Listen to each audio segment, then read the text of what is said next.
Hello, everybody, and welcome back to West Virginia University Esports live from U Place Apartments. Happy Sunday. First Sunday stream we've had this semester following Valentine's Day. Hope everybody had an amazing... The first Sunday stream I've ever done. First Sunday stream you've ever done? You never did a CRL stream? Okay. I don't think I've ever done CRL. Today's a day of firsts. Hope everybody had a fun, safe Valentine's Day, a fun, safe weekend. Today, however, we're looking for it to not be safe because we got some Division I Valorant with WVU versus St. Clair, I believe the number 2 and 3 teams. If I'm not mistaken, both sitting at 2-1, both of their losses coming from Winthrop University, if I'm not mistaken. Or sorry, 3 and 4 teams. Tied for third. Tied for third. Okay, so St. Clair's loss could have been for Maryville. I didn't catch that game. Regardless, very large implications for the future of these Division I rankings. Both teams 2-1, like I said. St. Clair did lose 2-1 to Maryville. So a lot going on. Busy season. Very competitive season with the way Winthrop, Maryville, and St. Clair have all been playing, along with your Mountaineers. Yeah, I think this is probably the most optimistic I've ever been about a Mountaineer Valorant season 3 weeks in, for a couple of reasons. I like the new IGL quite a bit. Replacing Theo is going to be tough, but I think Leone is coming. He's done an excellent job. We had him on an interview after the last match against Winthrop. Even after a tough loss like that, he seemed so committed and so willing to learn and improve as a team, which I think is really, really bright. And the confidence. Confidence there. He said, and I quote, "No disrespect, but I'm not worried about St. Clair." I talked to Excite as well. He said, and I quote, "We are only going to lose to St. Clair if we troll." this Mountaineer team, and I don't know how many times have we casted a WVU versus St. Clair match. I've probably It's done got to it be 25 the to 30 times. I think the two largest matchups we've seen through all of our esports is either WVU St. Clair or WVU Akron, just from Rocket League for all those years and some Call of Duty mixed in there. This is the most confident I've ever seen a team about to play St. Clair. I think so too. In my entire I don't want to get ahead of myself here, but the past couple semesters, or I guess the past few years, you could say, of collegiate esports, as your pen just broke. St. Clair's kind of been the boogeyman in like all esports, in all aspects of all collegiate esports, right? That's not fixing itself. VALORANT, they've been the boogeyman. Rocket League, they were the boogeyman for a little bit. League of Legends, they've been the boogeyman. But this semester, I don't know what it is. People just aren't as scared of St. Clair. I know Rocket League had a couple roster changes. VALORANT has had some roster changes over the past few months. So it's a bit of a different vibe. I agree with you, where now, like, this is the most confident we've seen a room. I do think that the hierarchy has changed, especially for VALORANT. I think the past 2 semesters, it's been the 4, Winthrop, Maryville, St. Clair, and Cumberland. And then the Mountaineers are like right here. And we'll beat one of those teams every now and then, but usually we're losing those teams. Yep. We already 2-0'd Cumberland. Yes. They're really confident in St. Clair. If we could beat St. Clair, then I think it kind of has shifted to 2 sides. You have Winthrop and Maryville right here, and they're going to stay there. And then you have St. Clair and Cumberland, who have kind of tailed off, and the Mountaineers are trying to separate themselves right in the middle. I think you can leave today if this game goes the way they think it's going to go, and you can slowly say we are the 3rd best team in collegiate VALORANT, which I don't know if they've been able to say for ever. I know I've been saying for the past couple semesters they can slide anywhere from that 3 to 5 range. Yeah. 3 to 6 even if you're being really generous to some other teams. But I do agree this is one of the first semesters where we're like, okay, you're officially, like, if you win this game tonight, you are officially a top 3 team. You just have to get over that hump and beat some of the juggernauts like the Maryvilles and the Winthrops with their, professional level players, as we saw, almost becoming professional. It was something that I liked. It wasn't my initial takeaway, but after talking with Leone, after the Winthrop loss, my takeaway was like, I think it's kind of good that they got their teeth kicked in. And I think I said it on broadcast. Yes. Getting exposed sometimes early in the year, not always a bad thing. Because your flaws are very, very apparent, and they're much easier to fix as opposed to playing Ohio State or Boise State every week and just no offense to the Ohio State University. Not Ohio State guy, by the way. I just got family over there. My grandpa went to Ohio State. Utah, another Big 12 school. So always happy to beat a Big 12 school. But I don't want to interrupt this conversation, but we did just get map picks a little bit earlier than usual. We usually have to wait till about 5:31 or a minute past lobby making time. But tonight we're going to be looking at Corrode, Bind, and Split. And I don't know how much you talked about maps in your interview with Leone last week, but from talking to him, getting to know the new guy, trying to learn where he's at in his PR kind of abilities, and as I learned last week, they're already very advanced with that interview. Great interviewer. Yeah, he was a fantastic interviewer. From what I've learned from interviewee, but from what I've learned from talking to him and all the other players, these are the 3 maps I would say West Virginia is the most deadly on. The only map I've seen them really struggle on is Pearl and Haven. They struggled a little bit on Haven last week a couple weeks ago against Winthrop. In Division 1, that is. But you can chalk that up to a lot of things. They didn't get much prac on Haven leading up to it, I've heard. No excuses, but, trying different things. A lot of other teams are still playing that Yoru on Haven. West Virginia's trying out different things, but like the Waylay, as opposed to in the past they ran the Neon. So a lot of things are changing up. But Corrode, Bind, and Split are those 3 maps where West Virginia can kind of be as comfortable as they want to be. Well, that was one of the things that Leone and Fate and I talked about in that post-match. Just like, it is a new team, and he's obviously a new IGL, and they just pretty much haven't had the time to get all their skeletons out. That's the term he used for all of these certain maps yet. They have some down. He admitted like Pearl is a map that we just haven't had a ton of practice on. And, against a team like Winthrop who has some more continuity, and obviously, just the coaching and the talent that you're going to have at Winthrop it's going to be a tough fight for them. But Bind, we saw they did play very well against Winthrop. It was a tragic, heartbreaking defeat. Did they 7-2 lead? 8-2. 8-3. 8-3. 8-3. 7-2. 8-3. Yeah. Unfortunate. Corrode is probably their best map. I think Corrode's their most comfortable map, and I think they play a little bit of a different comp. I think it's more the comp that they really want to play. It's something else that I talked with Excite. I won't say too much about what he said about like what they want to do team comp wise, but he did say that like when they get to map where he can play like the chamber, they do feel much more comfortable. Yeah. So I think Corrode buying split. I thought for sure that St. Clair was going to try and force Pearl. Very glad that they did not do that. Yeah. I can agree. Pearl's kind of like what Abyss was the past couple semesters for the Mountaineers. I think don't want to ever see it. If you do see it, for some Sunset reason, 2 semesters ago. Sunset was that map for a little bit. Yeah. And with Ascent out of the map pool, Ascent was always in the past. Ascent was always a map. Theo was just really comfortable. Inox was super comfortable. IGLing, you could put dinks on pretty much whatever you want. He could play the Yoru, the Neon, the Jet, whatever he wanted. Everybody else kind of filled those roles in. A77 was really comfortable on either the Cypher or the KJ. It was perfect map. Without out of the map pool, I think that is now Corrode. I would. And he seems incredibly comfortable IGLing that map. Sorry, I just got a. What is it with the? I'm gonna go off topic for a minute. Oh my goodness. This Here we WVU go. forcing Oh, man. restarts on our machines, dude. It said you need a restart, and I'm like, okay, I'll schedule it later. And then 5 minutes later, it'll say you need a restart. I'm like, dude, I already scheduled it. Let's get off my back. Anyway, WVU on Corrode. This double initiator comp that they've been running has been proven to be pretty successful, I would say, with that Fade Tejo. Dinks on the Waylay, I think, opens up a lot of options. I think it's that perfect mix of the Jet kind of Neon vibe, if that makes sense, that we've seen him succeed on, where he can be that entrance to just get info and then get out with his life, or the slows are so strong he can kind of just buy a shorty every round and get free damage on an entrance to a site.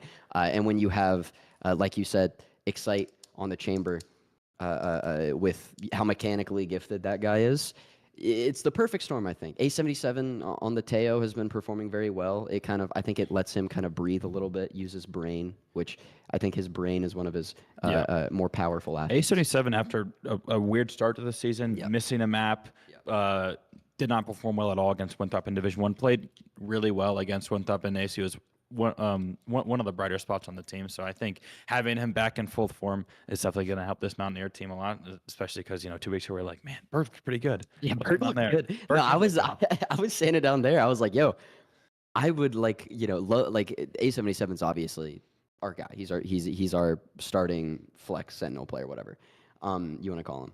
But I was like, dude, I'd be interested to see Berg against St. Clair next week. That'd be really interesting. Berg did look good, and then Aces came back and went up and kind of reminded everybody why he is on that team, and he'll be on the team to stay for the rest of the semester. So glad to have him kind of back in full form, as I said. Shout out Berg as well. I do like Berg. We can't take him for granted. No, you can never take Berg for granted. Our guy, the goat. Yeah. I love him. Anyway, but now as I said, or I mentioned earlier, the confidence of this team right now is at an all-time high, I think, within the players and also from like the outside, like I said myself. This is kind of scary now, though. You've almost put yourself in like a must-win scenario. Yes. And typically against St. Clair, it's like, oh man, it's going to fight hard, and if you come up with a win, that's great. And now, because of kind of the expectations that they put on themselves, it's really like, are you as good as you think you are if you can't beat this team? I was going to get into that, actually. I'm really glad you brought that up because, if we're, of course, new IGL changes the whole vibe of every team, right? Yep.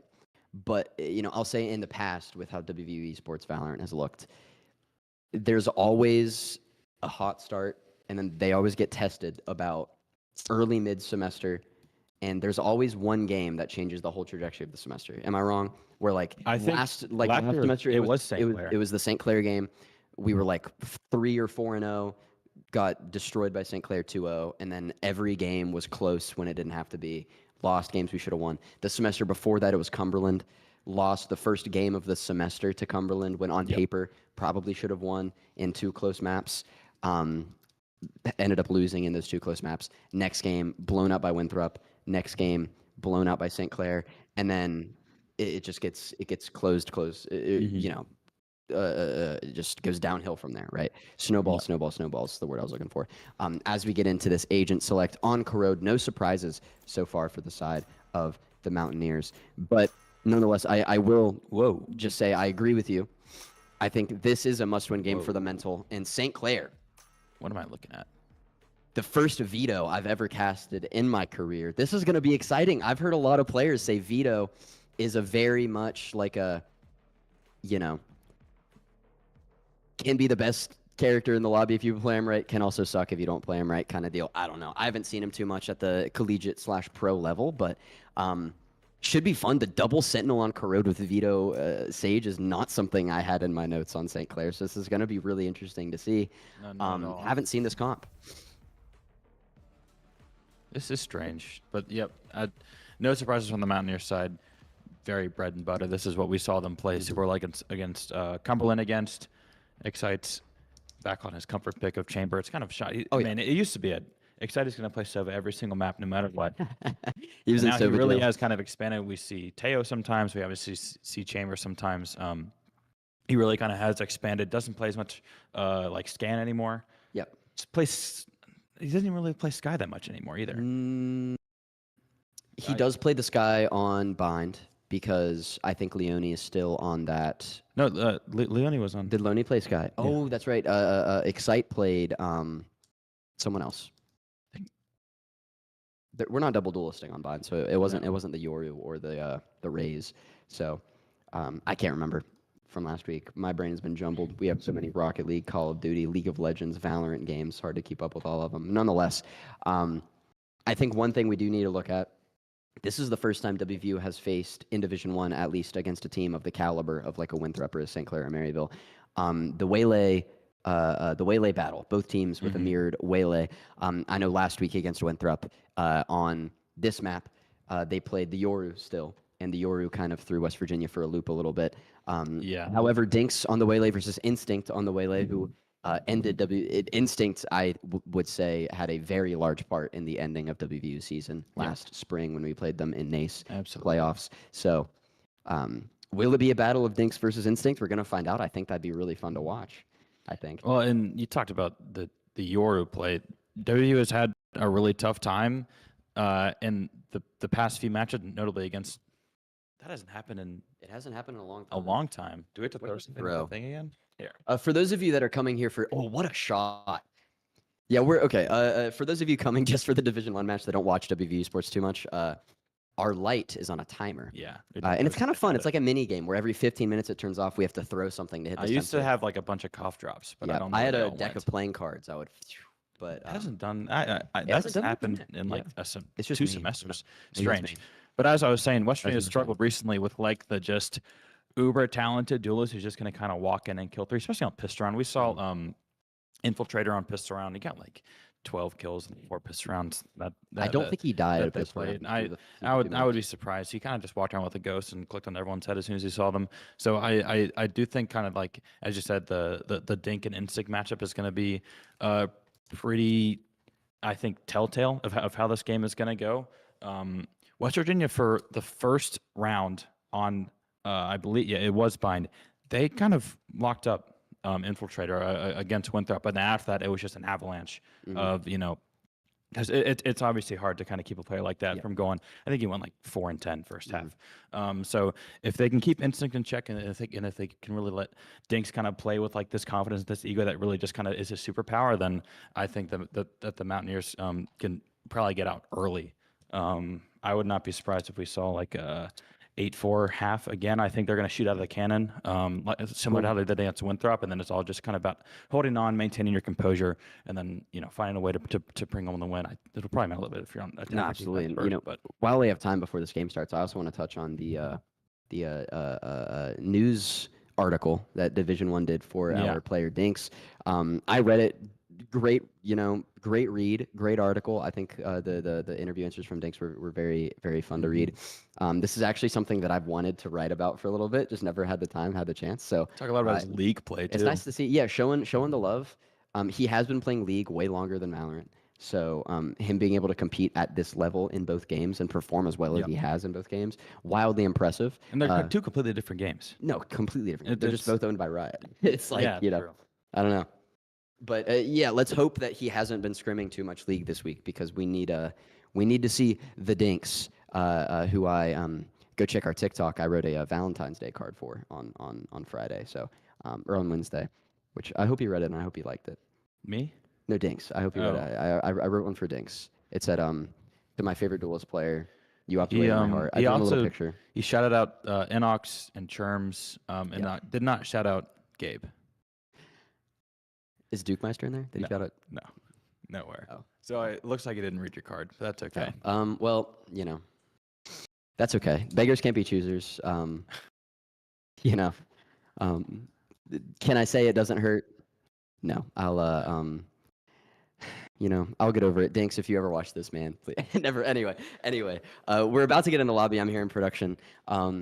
Get into it after this little 5-minute break. But like you said, Infiltrator was a big issue for this Mountaineer defense going into that Winthrop game. I really want to see how they play against Instinct.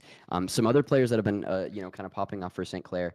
I know Seth and Tillo have always been two kind of mainstays on this roster. I'm really excited to see how they ball out. I know everybody had individually pretty spectacular games against Boise State a couple weeks ago in that 2-0. Shocker. You know, a lot of people have great games against Boise State, but that's okay. Boise State Rocket League, though, beating Baylor over in the Hawaii battle I saw. So that's wildly interesting. That's going to shake up some things. Sorry, Hawkster. This is also. I don't think in NACE or Division 1 have we ever seen a veto before? I have not. Really, really interesting. I brushed through the previous results to see if maybe we did, and I just missed it, but I don't think we did. As we get into this first round with West Virginia University here on their typical double initiator, like we talked about, that fade, and Tejo Dinks is going to try to inch his way towards this B site. The smoke's already there. And this is where Vito is going to be so strong for St. Clair, is holding down these chokes. His little, I forget the name of the ability, but his little turret that can shoot down things. As speak of the devil, we talked about all pregame. Instinct already making a massive impact here on this first pistol. A little flank through attacker spawn. Nobody even sensed it. And now Spike is already down for the Mountaineers. The 3 players left alive, fully spread out. Excite all alone on A with Instinct, making his way over. Might see a little duel here in a moment. Aim gods on pistol rounds have been giving the Mountaineers trouble for eons. And it's like caught lacking. Excite has nowhere to go. No footsteps to hear. Now Duck is going to try to swing over towards that B site, get any exits that he can, but as he falls, it's going to be Dinks all alone. No spike to plant. Did pick up the spike as it was kind of lost in no man's land. The double dash in, and JP is going to clean it up. St. Clair, nearly a flawless pistol round outside of Tillo going down. I mean, I think you hit the nail. I think it setting Vito up on. It looks like he's going to go over to B this round. I mean, that really can be a huge stalwart to this Mountaineer attack, especially because I wouldn't be surprised if they haven't scrimmed against a Vito a ton. So I think there's a little bit of unfamiliarity that can really kind of haunt them, and I think we saw that in that first round. As they kind of got stuck out in front of main, didn't really know how to push the choke properly, and then St. Clair was able to capitalize with a couple of well-timed flanks up through mid. And now on this anti-eco, we are going to see Instinct find that Judge. Waylay with the Judge is like running into Jason with his, what weapon does he use? That knife, I think, because Seth is holding this angle pretty hard with the Bulldog Dinks. The ski mask? Yeah. Machete, I think. Machete, yeah, it's a hockey mask. By the way. Yeah. Nonetheless, besides the point, the Haunt comes out from Woody up from top mid, trying to sense out this West Virginia full push up towards that middle of the map, slowly inching their way up as Dinks is going to be the first to fall, and that is going to be a massive signal to retreat for the Mountaineers. Looking their way over towards B, where I got interrupted by Instinct's flank, but Vito utility is going to be really difficult to fight through on this B side, especially when you have the Sage for backup.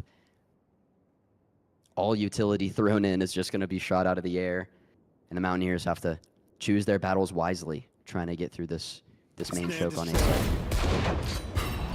A77 looking to make first contact, taken out by the Outlaw. No shields for the Mountaineers. Leone is going to plant. JP activating the interceptor utility, and the swing again from JP is going to find Excite, but a head under in his hands. Leone goes down. Gucci 07 will find one.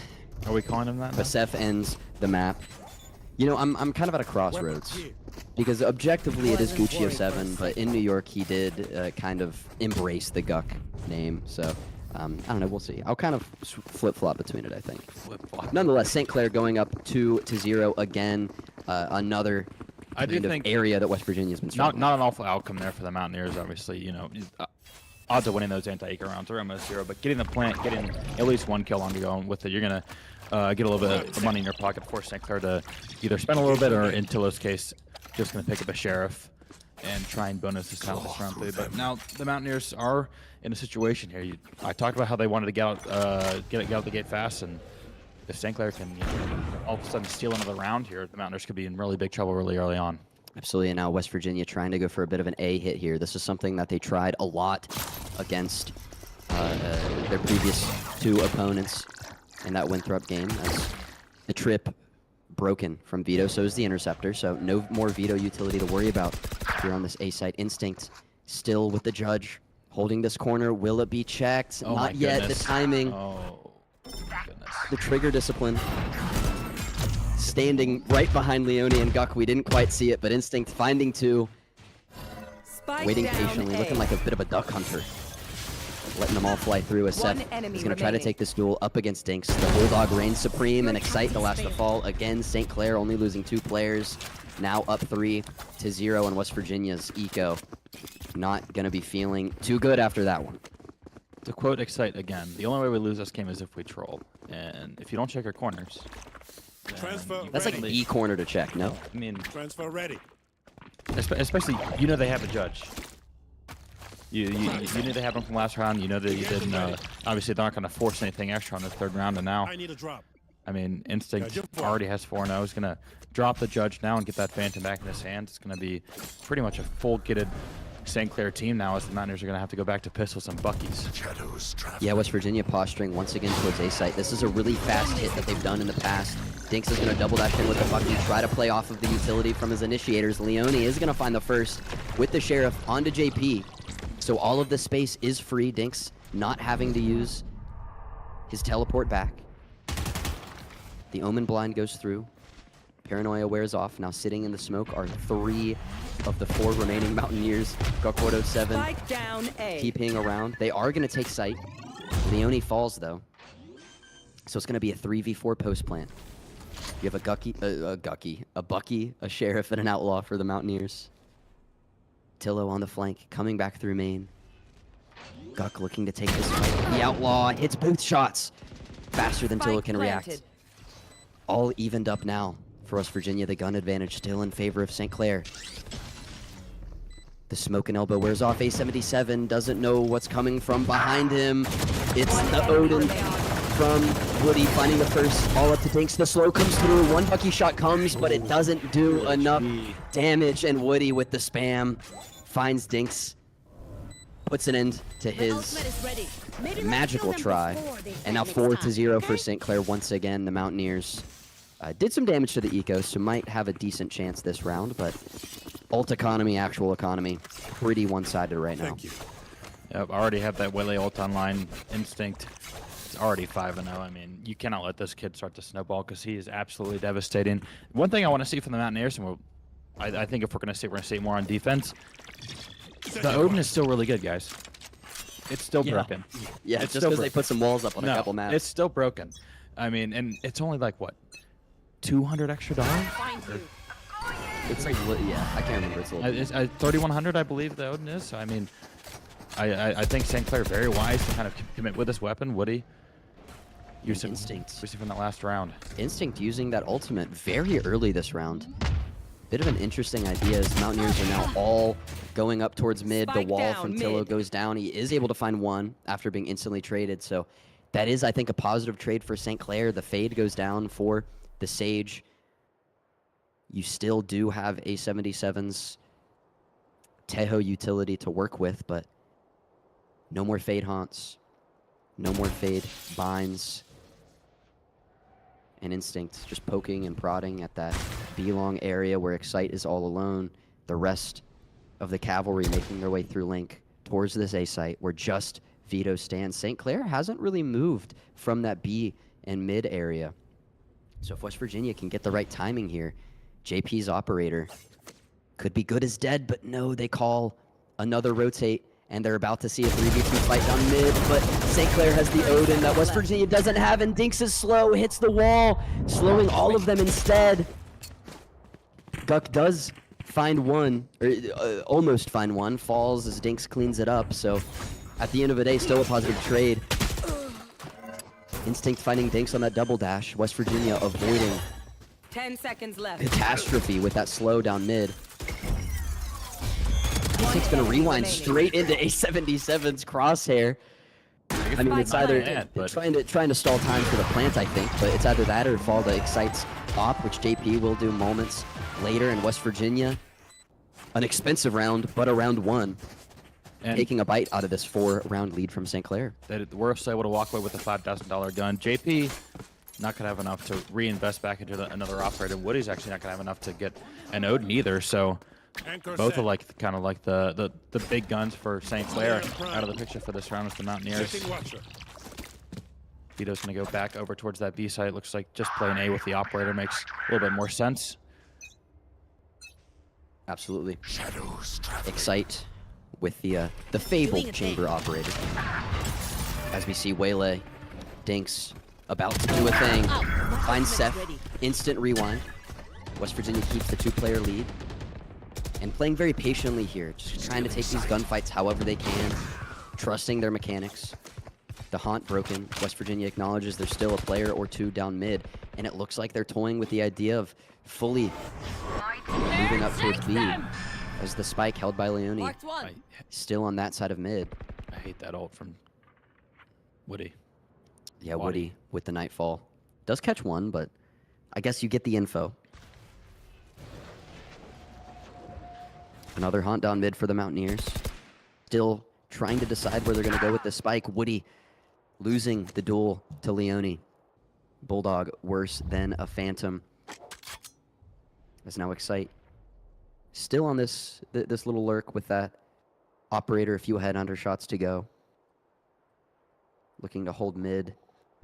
Maybe expecting Instincts to make his way through there. They've been kind of flooding these post plants through one area. Vito's interceptor finding Dinks is slow, and 2 kills to go with it. Guck does eventually trade him out.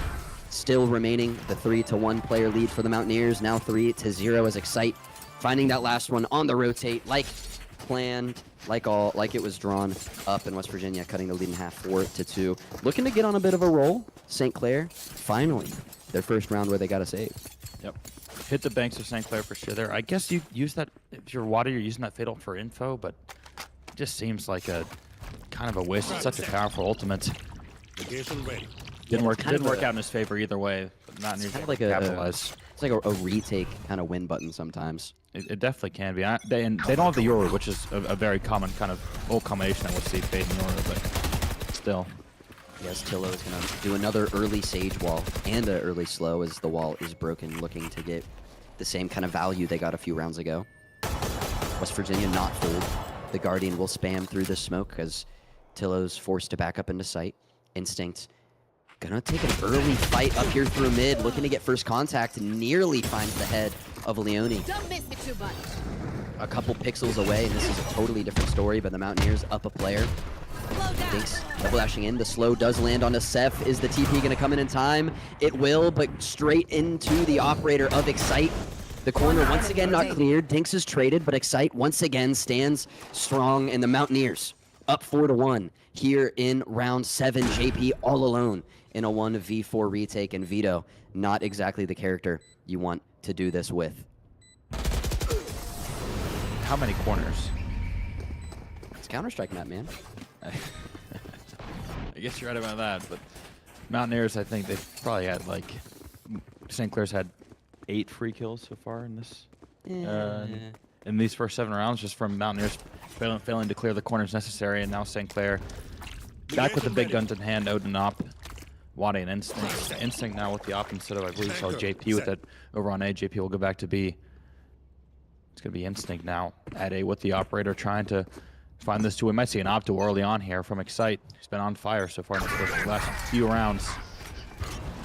absolutely. Excite also has the tour de force in the pocket if the operator is lost, so that ultimate can be very strong for a potential eco we may see down the line.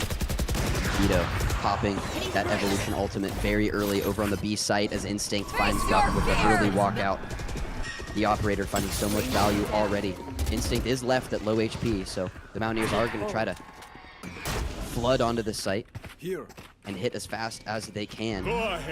Second Instinct already backed up. Another shot from Instinct, shutting down this walk up from the Mountaineers, but Leone not afraid at all. Getting the trade instantly, down a player, but not afraid.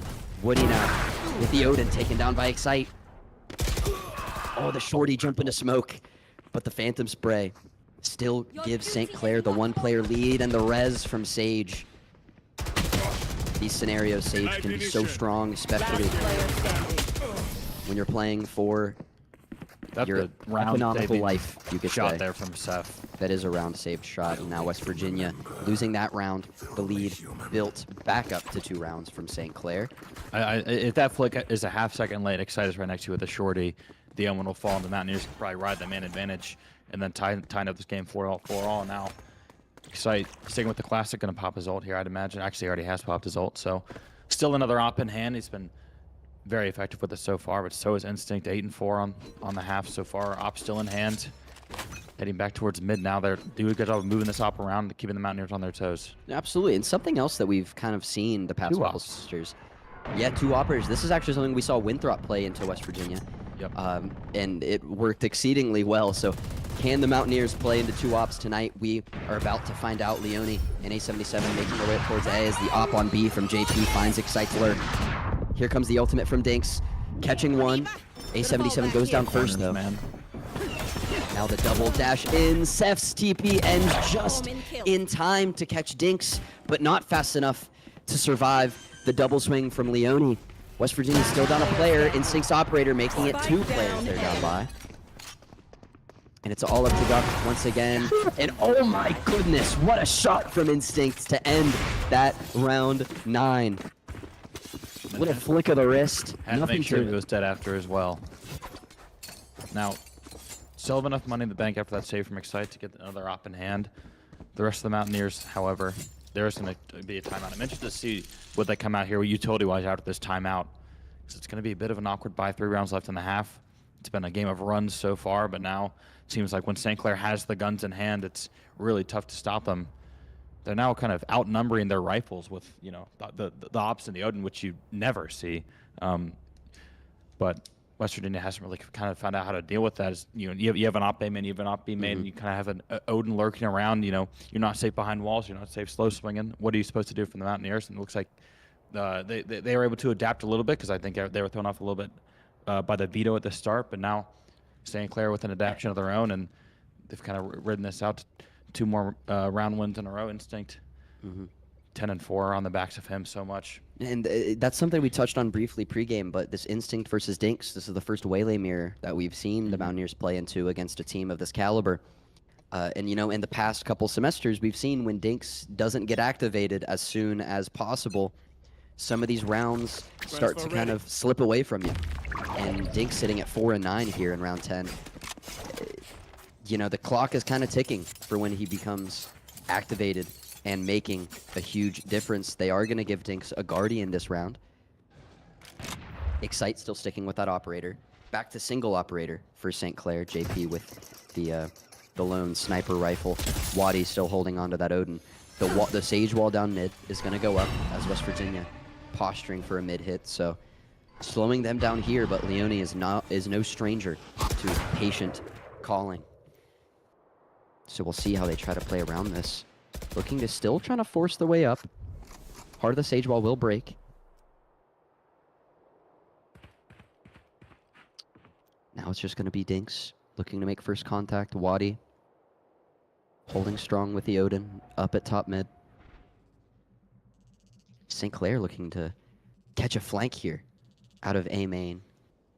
Excite's chamber trip is being held. So we're going to keep a watchful eye on it, and Vito's operator shot completely whiffing there down towards that mid to B link, leaving him at 11 HP. Spike But down Wadi mid. not cleared, and then Odin so easy to get free kills with, like you Gonna said. fall back here. So that is an untraded kill 30 seconds in the left. favor of St. Clair. JP at very low HP. Dinks trading out A77 for Instinct there. The plant is going to come. 3v4 in favor of St. Clair. JP still sitting at low HP. Dinks no shield. And the run up from Tillo. Excite had the freest kill of his life. And Tillo sidestepping the op shot, One taking down enemy Excite. remaining. Guck looking to win it back, but JP's shorty getting the job done. Dinks does find Be right Tillo. back. Sepha's gonna start the defuse. Slow down. The slow comes out. It will catch. But the spike is halved. JP, you have to be so wary of his enemy remaining. operator. Dinks finds the first. Can he find Sep in time? No. The stick on the spike comes way faster than Dinks' crosshair can, and St. Clair wins a scrappy round to go up 7-3. 2 more rounds in this first half. You think Hero's already clipped it and sent it to Excite? Oh, maybe. I heard you do that last week. Yeah. She may have. I also heard that Excite saw it in between maps last week during Nae's play. She got it to him really quickly, and that's another just kind of uncharacteristic whiff there. See, from but that Excite. one's less funny because West Virginia won the round he whiffed last week. Yeah. That kind of, that was a pretty that's impactful really whiff. brutal. The ebbs and flows of Valorant. But, you know, things happen. And a thing that just happened is Dinks picks up the ult orb to get There we go, Excite. that convergence ultimate back up as Excite redeems himself with an early pick on the Tillo, so the Sage down for St. Clair's defense. The smoke comes through here on B. Duck, the only play remaining. Over on that side of the map, that is. Marked one. Now Seth making his way Bring through them down. that mid, the fade eye catching Guck, and all he can do is stand and fight, but he's no match for the operator. Once again of JP, finding so much value with that gun the past several rounds. Mountaineers looking to make their way back over to A, posturing for a bit of a rotate. Dinks does have convergence in his pocket. There. Looks like getting ready to pop it. Seth is right in the line. Can Seth get away? It does not look like it. The TP does come through. 30 Dinks seconds left. double dashed in. Only a couple seconds left on this down, rewind A. if he wants to do it, and he opts not to. The slow does hit Instinct. Is there a way to Last player capitalize? Not quite. The other angle held by JP once again, and as Excite falls last, St. Clair looking Last round dominant before the on this switch. defensive side, still up 8-3. And Instinct having a field day, 13-6. There's a reason why we talked about him all pregame. He really kind of is the He's like a difference LeBron usually. against the Raptors no, when he plays West Virginia. You know what I mean? just a complete mental annihilation, Anchor set. along with just That's a physical good analogy, dominance. no? He's like LeBron against Toronto Raptors. Well, Back in the if 2010s. that's true, then the Mountaineers might as well just work it. I'm down. You get the... As we see Wadi throw in the Haunt and spamming the Odin down mid. A little bit of chip damage was found on A77, but nothing crazy yet. Dinks gonna get a walk up. Leaves JP at 1 HP. The slow, or excuse me, that was Seth, the TP away. No, it was JP with the TP. Spike down mid. Yeah, 2 found from JP. That operator's just been absolutely phenomenal. As Tillo swinging out up towards mid. Guck, A77, the last 2 remaining. Looks like Guck is gonna fake TP and stick the plant on B site. Gave A77 some time to set up there in heaven. Slow comes through. The operator from Guck does find Tillo. Evens it up to a 2v1.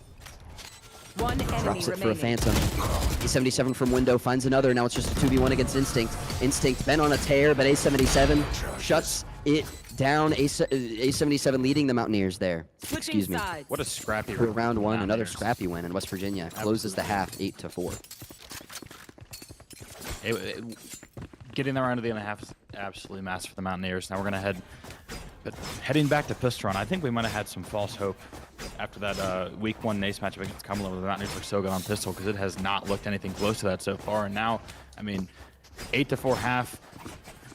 Thankfully, able to get out with winning that 4th round, because now, I mean, lose pistol, all of a sudden you might be looking at 10-4, 11-4 straight down the barrel of the St. Clair team.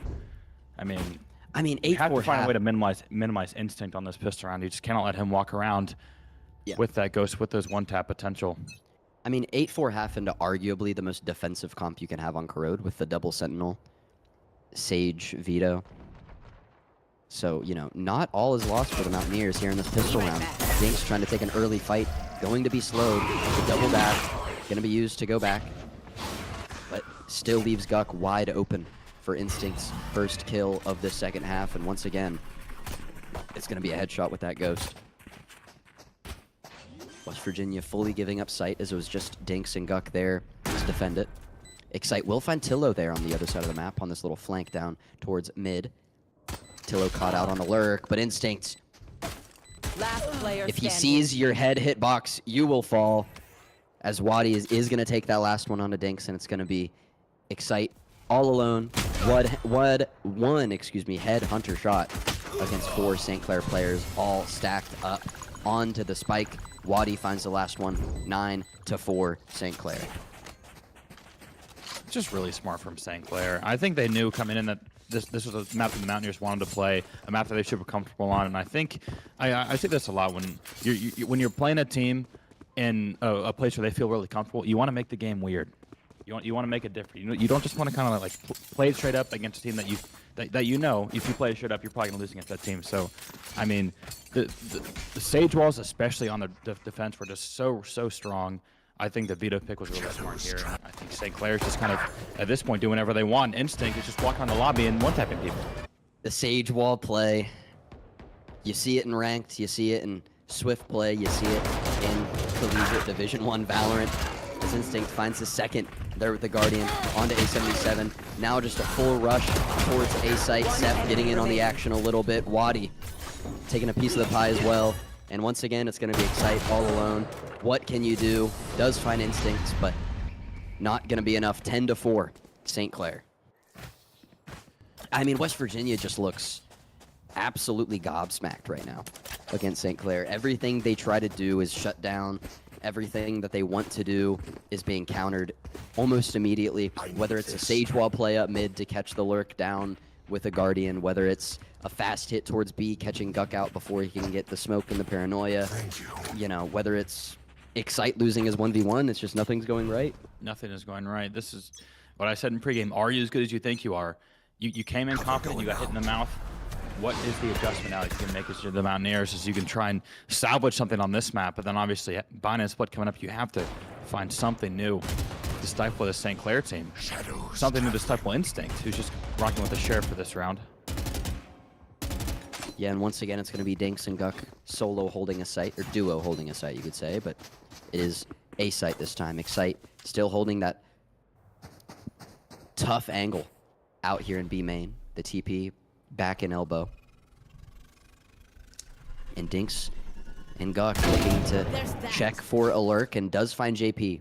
So the Outlaw on the ground for St. Clair. Oh my goodness, Instinct take a break. Excite falling to that early swing. A77 does get the trade. Keeping the one-player lead as of now. But Wadi, so much utility onto B site. Nothing A77 can do to survive. You can't see, you can't hear, you can't move. Not much you can do to fight. As Tillo finds Guck as well. Dinks gets the trade, but when it all boils down, it's a 2v2. Dinks getting his way onto site as fast as possible. The instant rewind is going to give a lot of information. And Leone trying to get the timing up in heaven, but Seth, wise to it, spins around fast enough to survive, leaving it all up to Dinks, who is taken down from the skies. Now the Mountaineers, trouble in the bank account, trouble on the scoreboard. Nothing is going right for this Mountaineer team right now. Instinct has gone 20-9 in 15 rounds of Valorant. Absolutely ridiculous. Already has his ult online. Sheriffs, Buckies, maybe something here. The West Virginia needs a spark here. Some of these guns, you know, sometimes those hero plays, the one-shot potential with the Sheriff, with the Marshal, can kind of, you know, bring a little bit of life to a team. It's going to have to be A77 or Leone here to really kind of step up and give the team something to fight for right now. Just nothing's going their way.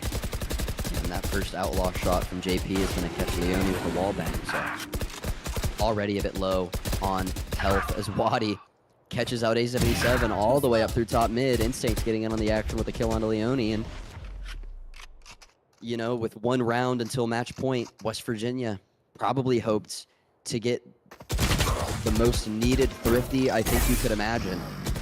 And so far, it's looking pretty dire with Dinks all alone with a Bucky. And look at how slow St. Clair's taking this. There. So passive. I understand with double sentinels, you know, you don't exactly have all the util in the world to just kind of bum rush a site, but I mean, it's just so methodical.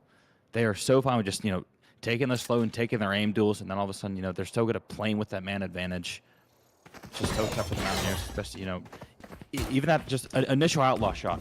Get wallbang tags up Leone, and all of a sudden the Mountaineers are kind of just immediately staggered for just a second. And St. Clair's just always been able to capitalize. Dinks can get 1. Tillo comes out, gets 2, taken out by Tillo. I guess, you know, taking guns out of the hand of St. Clair, but I mean, they're doing perfectly fine in the money department. Now it's just going to be the Mountaineers trying to force out everything they have here. Back in the hands of Excite. Do have that Waylay ult up after this couple crucial kills there from Dinks, I guess, just to get that ult. But yeah, I mean, West Virginia, you have the Waylay ult, but Instinct has 1 as well. Wadi has the Nightfall. Tillo is 1 orb away from the Resurrect. So, you know, I think a lot of this round is going to come onto the back of Excite's operator here. If Excite can find some early value with this op, maybe West Virginia can start scrapping together a bit of a comeback to climb that mountain.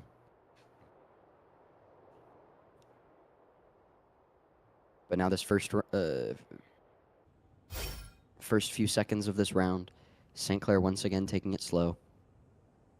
The Prowler being sent up towards mid, not catching any information, so it looks like the Saints are gonna try to poke and prod their way up towards this middle part. As Excite does find that early kill onto Seth. That's exactly what we've been looking for. That has not been found throughout most of this Corrode map. Excite TPing back to A site. Dinks is still going to be holding this angle. Instinct looking for a timing to try to swing out of this A-Link area, but so patient the St. Clair team is. The spike is still being walked all the way up towards B, where West Virginia has 3 players hiding as Nightfall getting ready to go, and it looks like it's going to catch all 3. The eye comes through. Leone spotted. So's Guck. So much utility being traded here on B site. B77's Molly comes through, not finding too much value, but a couple kills traded from both teams. It's a 2v2. The slow comes out, finding Guck 107, and it's just Excite's operator in a 1v2 against a Waylay and Tillo. But Tillo got the plant, meaning the Resurrect is available. Looks like they're going to opt to just use the slow and the flick with the shorty, nearly catching Instinct to keep this map hope alive, but it was all for naught. The Mountaineers, once again, losing a tough map of Corrode. This time 13-4, very, very reminiscent of Winthrop. Just a week or so ago on Pearl. On the difference in one being your worst map, one being your best map, and still just coming out and showing a performance like this. Didn't win a single round on defense. I mean, I really do think this comp for Winthrop is something that the Mountaineers just had no answer to at all. I mean, obviously Instinct's going to get his 23 and 10, but then every other Winthrop player contributing so much, and you know the Mountaineers obviously just struggled mightily. And what is the adjustment now? Like, what else is St. Clair going to kind of pull out of a hat here? As we are going to head to bind. We are going to bind, and then split is the decider if necessary. But I think another thing that is so, I think, defeating and deflating for that Mountaineer team is Dinks was fully activated there towards that second. In the second half. Ended up becoming, you know, landing second on the scoreboard behind just Instinct. But regardless, West Virginia couldn't, they couldn't capitalize on the value that Dinks and Excite were getting. No. Just fully outplayed. I think St. Clair, it's something we've talked about for years now, the patience of St. Clair, being able to literally steal your utility away and slowly explore the whole map until they find the one little hole in the armor that they can exploit. And that's what they did for, you know, 16 It was rounds. so methodical. They didn't do anything they didn't want to do Yeah. the entire time. If they wanted to commit to a site, they would. If they wanted to sit back and wait, and they sat mid for 40 seconds in a 5v1. They dictated everything that went on in that game, and the Mountaineers, whether they were going to try to speed them up or slow them down or just kind of get them out of position, anything, they just wouldn't bite on anything. The Mountaineers struggled, I think, some with like disciplinary things, not checking their corners all the time. I think, especially in the first half, that was a huge issue. I mean, how many of those rounds in the first half were swung by someone sitting in the corner and getting two before finally getting traded? So, And I mean, you know, I think a lot of it was not even bad decisions being made, or you know, while there were some, you know, disciplinary, like questionably disciplined ideas, even when the timing was right, when Leone had the right timing in heaven on Seth, or when Excite had the perfect lurk on Totillo, just losing the gunfights is unfortunate. Something we've seen in the past, but nonetheless, West Virginia is going to have a few minute break. So will St. Clair, as we will hop into bind. If St. Clair wins it, then we will have a short Sunday stream. If West Virginia can capitalize on bind, it will be split for the decider. This is a battle for sole third place in Division One to move on to 3-1. Will also set the tone for a lot of the NACE season as well, I believe. these teams do play each other in, I believe, 2 weeks. 2 weeks, in yes. NACE play, and I think they're also tied in NACE as well. Yes, yes. Mountaineers are 2-1, 3-1, 2-1, 2-1. 2-1. I believe St. Clair is the same. So I mean, these teams on paper are about as evenly matched as you can get, but St. Clair made it look anything but that in that map one. Yeah, and you know, we'll see how bind goes. Another map that we always say West Virginia is very strong on. This is something where I think if West Virginia is going to get some confidence back, it's going to be on bind, especially after the performance last week. And with all that being said, we're going to throw it to a quick break. If you want to skip the ads, hit us with a Prime sub, whatever you can afford. We'll be back in just a few minutes with some more Division 1 Valorant.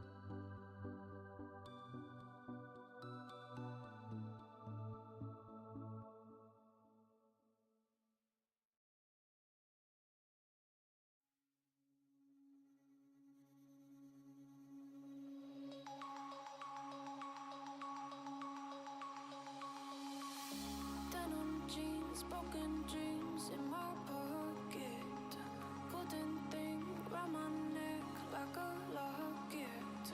Carve your name in my mind, cause you caught it, you caught it.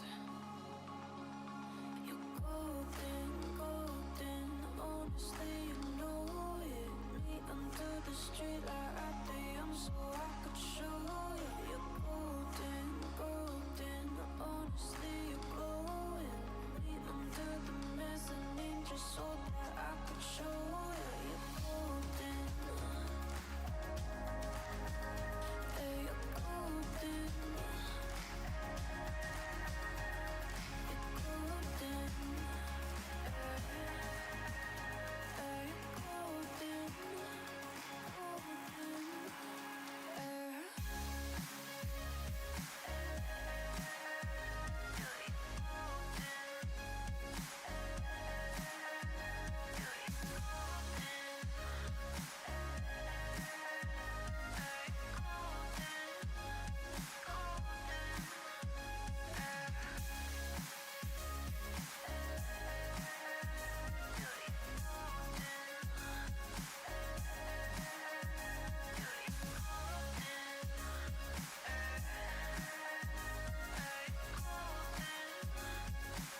And welcome back, everybody, to West Virginia University Esports, live from University Place Apartments in Morgantown, West Virginia. We're back on Bind after a pretty crushing loss from the Mountaineers on Corrode.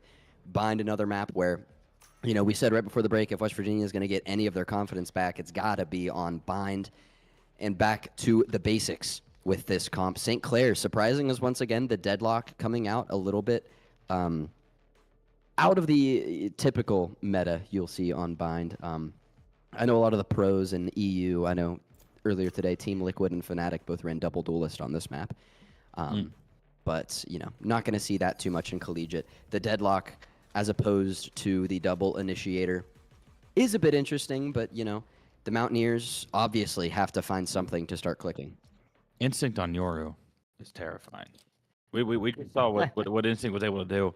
Instinct on Yoru put an end to West Virginia's season. Yeah, well, fall. the Mountaineers, I said it pre-game, they struggle against these aim god duelist players. They also struggle against Yoru in general. Could be. So, something that they can't really play and they can't really play against. So having Instinct on Euro, I mean, we saw how good Infiltrator was on Euro against this team. So I do think that's going to be really scary for the Mountaineer team. Deadlock, I mean, why not shake it up more?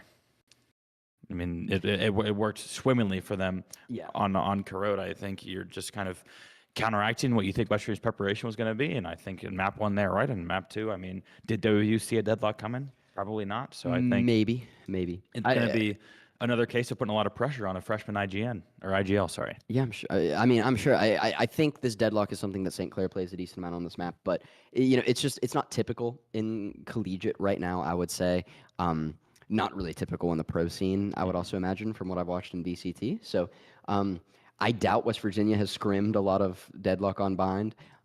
So it's tough to say, but. You know, the reason why I'm saying this is the map to get some confidence back is that, you know, this Bind comp is something that all of these players have played for years. The only difference is there's no raise, it's a waylay.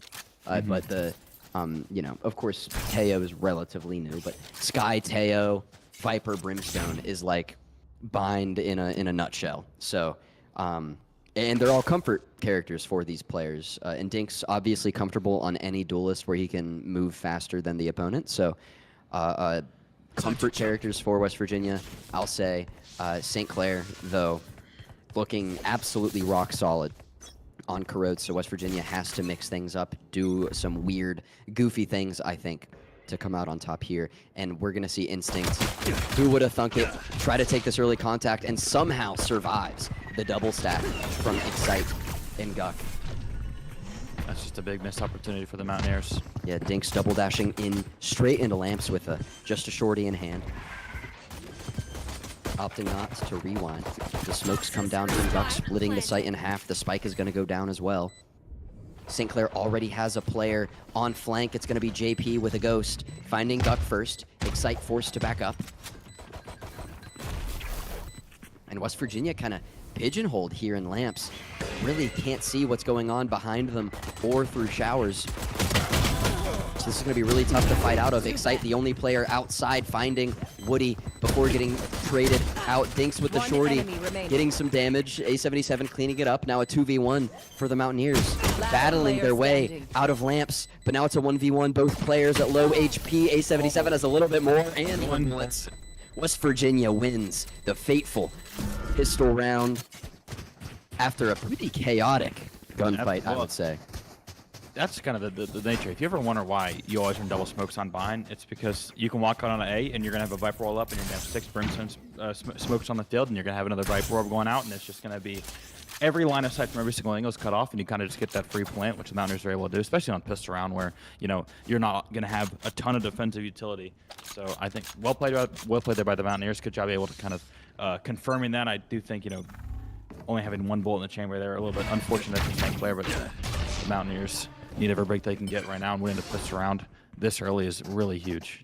Instinct still wants to be as aggressive as possible, walking all the way out of showers with Wadi, and they're going to be on a flank through attacker spawn, it seems. As Tillo, the first to fall, Dinks dashing all the way in, right behind Excite's Tejo drone.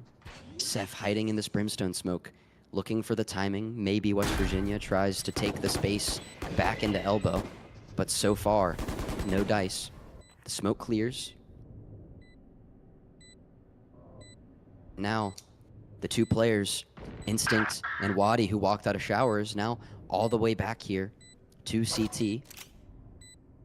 No more pinch play is possible. They're just going to try to walk their way in, and they're walking one by one straight into the rifles of WVU. Dinks getting some more kills, another orb for that ultimate already at 5 out of 8 for that convergence. And Wadi, Seth all alone, looking to die to Spike, and West Virginia's going to let them. Really smart not to try and push out through their own spawn there. So I think Seth had a pretty good position there if the Mountaineers were to kind of walk out and try and get through defender side spawn. So really good call there. Just back out, go back too long. You know they're not there. Save all your guns. St. Clair's going to die with the spike anyways. And now the Mountaineers kind of flip the script so far on that game one. Looks like they're just going to ride out the bonus here. This bonus round for the Mountaineers is going to be incredibly important. We see Instinct buying a judge once again, so I would imagine going to look to for another bit of a trap play up here towards A short. Looks like 3 stacking onto A, so we could see a little deadlock wall. The smoke does come out early. A77 always right on point with his lineups. Absolutely. Shout out to the homework. A real lineup, Larry. Instinct though finds one on the dink. Spam is going to find Leone during the plant as well. Wadi making an early impact here on the Mountaineers bonus round. Got the spike. St. Clair looking to clear showers. Excite. Watching Guck pick up the spike once again. Now it's just going to be spammed through the boxes. The pull is going to go through. JP cleans up Excite, and West Virginia kind of lost that round before it started. And, you know, I want to make one point here. Leone, as well as he's been performing as an IGL, does kind of, you know, you hear him, he loves to plant as fast as possible. And he will stick the plant, and he expects his teammates to protect them during that plant with their lives. And that time kind of bit them in the behind. Yeah, well, sometimes, you know, live by it and you die by it on occasion. Just the pure spam came through. We saw similar to the first round, the Viper orbs, the brimstone smokes get on the site quickly, but this time St. Clair came prepared, had the utility to counteract it, and then just the pure, just raining down bullets on the site. Absolutely. Now West Virginia looking for another A hit, but this time through showers. Dinks picking up an orb, now only 1 away from that convergence. St. Clair, 3 players toward A. JP holding Hookah pretty closely, that orb. Right there outside the teleporter. West Virginia is sending 2 players. It's going to be A77 and Leone to try to clear showers. Exciting Dinks holding this angle. Dinks cleared pretty quickly after finding 1, but Seth getting the double. So West Virginia coming out negative with that little showers angle trade, but will that distraction be enough, as we do see Wadi making his way over towards A to hold that defensive position, leaving just JP all alone on B. 77 putting the wall. Here comes the flash from Leone, and they're going to be moving quick, but the deadlock trap slow them down. JP finding Leone, but now traded out. 2v3. Guck with no more smokes. Spike planted. Molly is going to hold this retake through CT for as long as West Virginia could want. Launching smoke. Last smoke coming through from St. Clair. A77 sitting, hiding in the smoke. Guck still stuck in tube, taking a lot of pressure from the spam as they just sprint at him like it's nobody's business. Guck falls, so does the site. The spike will be defused, and we're all tied up at 2. We are. Another Mountaineers gonna have to worry a little bit about money as you lose your bonus, lose your first full by St. Clair. Momentum back in the favor. They were just dominant on the rifle rounds pretty much all the last map, and they really kind of got creative with the rifles. They did run a lot of op. They did run a lot of Odin, something that I think the Mountaineers should probably, you know, think about doing a little bit more, as I said, especially with the Odin. But now it's gonna be Instinct back in with the operator. Mountaineers Gonna have a somewhat full buy here. A little bit of a broken one with the Spectre in the hands of Excite, but Step up. tied up 2-2, as you said. St. Clair still looks super comfortable.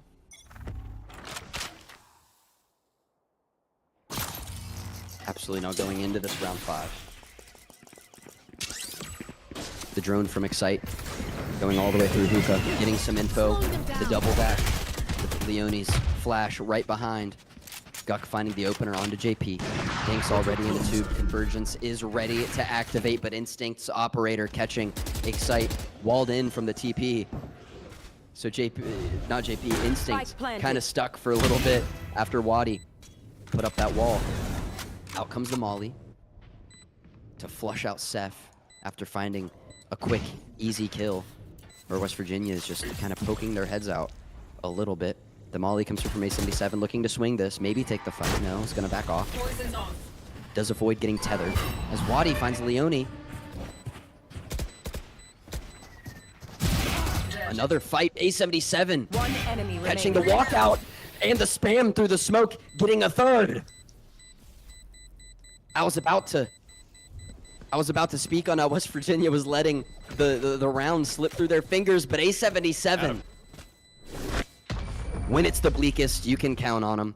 Catching 3 to clean up that B site and give West Virginia another round 1, 3-2, avoiding an economic disaster for West Virginia. So fortunate that A77 obviously getting the lineup on 2 as they walk out, and then the headshot through the smoke. I mean, the Mountaineers before that happened just lost every single gunfight they took. It seemed like Jinx and Leon, they both losing their 1v1s there, and St. Clair not able to capitalize due to the heroics of A77. But now Mountaineers a little bit more stable financially, but still just not a ton of creds left over in the bank. St. Clair is going to have plenty full restock of ammunition now for the Saints. And a Molly lineup from A77 going straight into showers, and Instinct with the crouch swing, catching Guck early with that operator. Dinks already activating the rewind. No dashes just yet.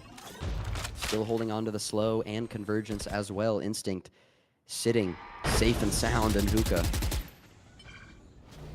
While A77 looking to lurk up towards A, will find one as Excite finds Pillow on the other side of the map as well. JP falling. A77 on a tear after that clutch last round. But on the rotate, walking straight into the crosshairs of Instincts. Still, West Virginia with the 1-player lead up 3-2. Leone's gonna plant backside on B. Planting for CT. Reeling them in, the Deadlock ultimate does come out. Excite can't swing to save Leone. Would be too dangerous. So, the ultimate One from enemy remaining. the St. Clair Deadlock making it a 2v2, and that's gonna open it all up for Excite to fall. The convergence comes through, Instinct's gonna look to stick it, but too slow to take his gun back out. The spike halved. Dinks and Wadi in a 1v1. And Dinks will come out on top. Another clutch and back-to-back rounds for the Mountaineers, We show up now. as they don't want to lose the lead just yet. Now 4-2, gonna force St. Clair on a broken bye. It's just a perfect waylay out there from Dinks. Still having that dash in his back pocket to get towards that bomb as soon as possible. Instinct didn't have enough time after the slow, and then it just sometimes just comes down to who's going to click on the head first, and this time Dinks. The Mountaineers have struggled to win gunfights so far in this half. Comes through when they need him. And now, as you said, a broken bye here for St. Clair. The Mountaineers have postured themselves perfectly to take kind of a foothold here on their attacking side. And now West Virginia gonna move their attention back to showers. And looks similar to the strat that they tried with Dinks and Excite earlier, but this time just leaving Dinks. Crossfire angle here towards A short. As Tillo looking to make an early flank from A-Link, shut down by Guck. Here. So now your only initiator for St. Clair is gone, and West Virginia is gonna rotate back and try to force their way through showers. The drone getting ready to come from Instinct. Excuse me, Excite. Extinct does swing early, looking to make first contact. The slow comes through, so does Guck's ult, but Excite swings. The ult is unnecessary as Tejo from West Virginia finding 3. Didn't whiff that time, did he? No, he did not. Make sure you clip that one as well. But ult didn't do any damage, but just kind of forced them all to line up there on the side of Showers. If Excite was able to recognize that, comes through 3 quick headshots. A77 cleans up the last one, and the Mountaineers now, the gunfight's starting to go more in their favor, and they're starting to roll. A77 9-3 these first 7 rounds. Instinct still top fragging for the side of St. Clair, as he always will do, but the Mountaineers have been doing a good job of minimizing him as much as you can minimize a player like that. Absolutely. Now Instinct's going to go back to the old reliable, buying a judge. And, something we talked about where last map we talked about it briefly, but a lot of the rounds they lost were just West Virginia losing gunfights. Like, they were in the right spots, they were losing gunfights. And it looks like kind of what... I don't want to chalk it up to just our prediction was correct, but, these comfort characters, more comfortable angles here on Bind, a map that they have way more reps on. It looks like they're activating themselves. Dinks is shooting. A77 is shooting. Excite has a 3K. Leone looks way more comfortable here on the Sky. But all that being said, it's still only a 3-round lead here in the first half, so anything can happen. And Seth sitting back in CT, the Brimstone ult ready to be unleashed. Wadi looking to clear Showers. A77 has that angle back behind that deadlock wall, looking for any walkouts. And none will come. But Leone, along with Guk 107, taking the spike back towards A site. As the deadlock wall goes down, it looks like they're going to try to force their way through Showers and avoid this Viper ult altogether. It looks like they're leaving it all up to Excite to clear this Viper's pit. Out comes the flash from Showers, but the net gets dropped. Here comes the Brimstone ultimate. West Virginia dodges it for the most part. And now it's West Virginia walking into their own Viper pit as Gok finds Wadi. JP still in his own pit, still uncleared. The timing. Will the timing be there? Excite and Guk walking straight towards JP, and they do end up finding him through the smoke of the Viper's pit. And now it is 5 West Virginia players hiding in toxic smoke. And just Instinct with the judge falling. Tillo. It's all up to him in a 1v5, and this is not the sort of 1v5 that you can really hero rifle. If the Mountaineers want to chase this, they got to be smart about it. They can't just kind of fuddle in one at a time. Dinks does go down, which gives him another orb, so not the worst thing in the world.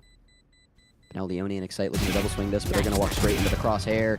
Give Tillo 3 kills. Not exactly how you want to end this. Gok 107 looking to try his hand at it as well. And he will find his 3rd kill of the round. The Mountaineers.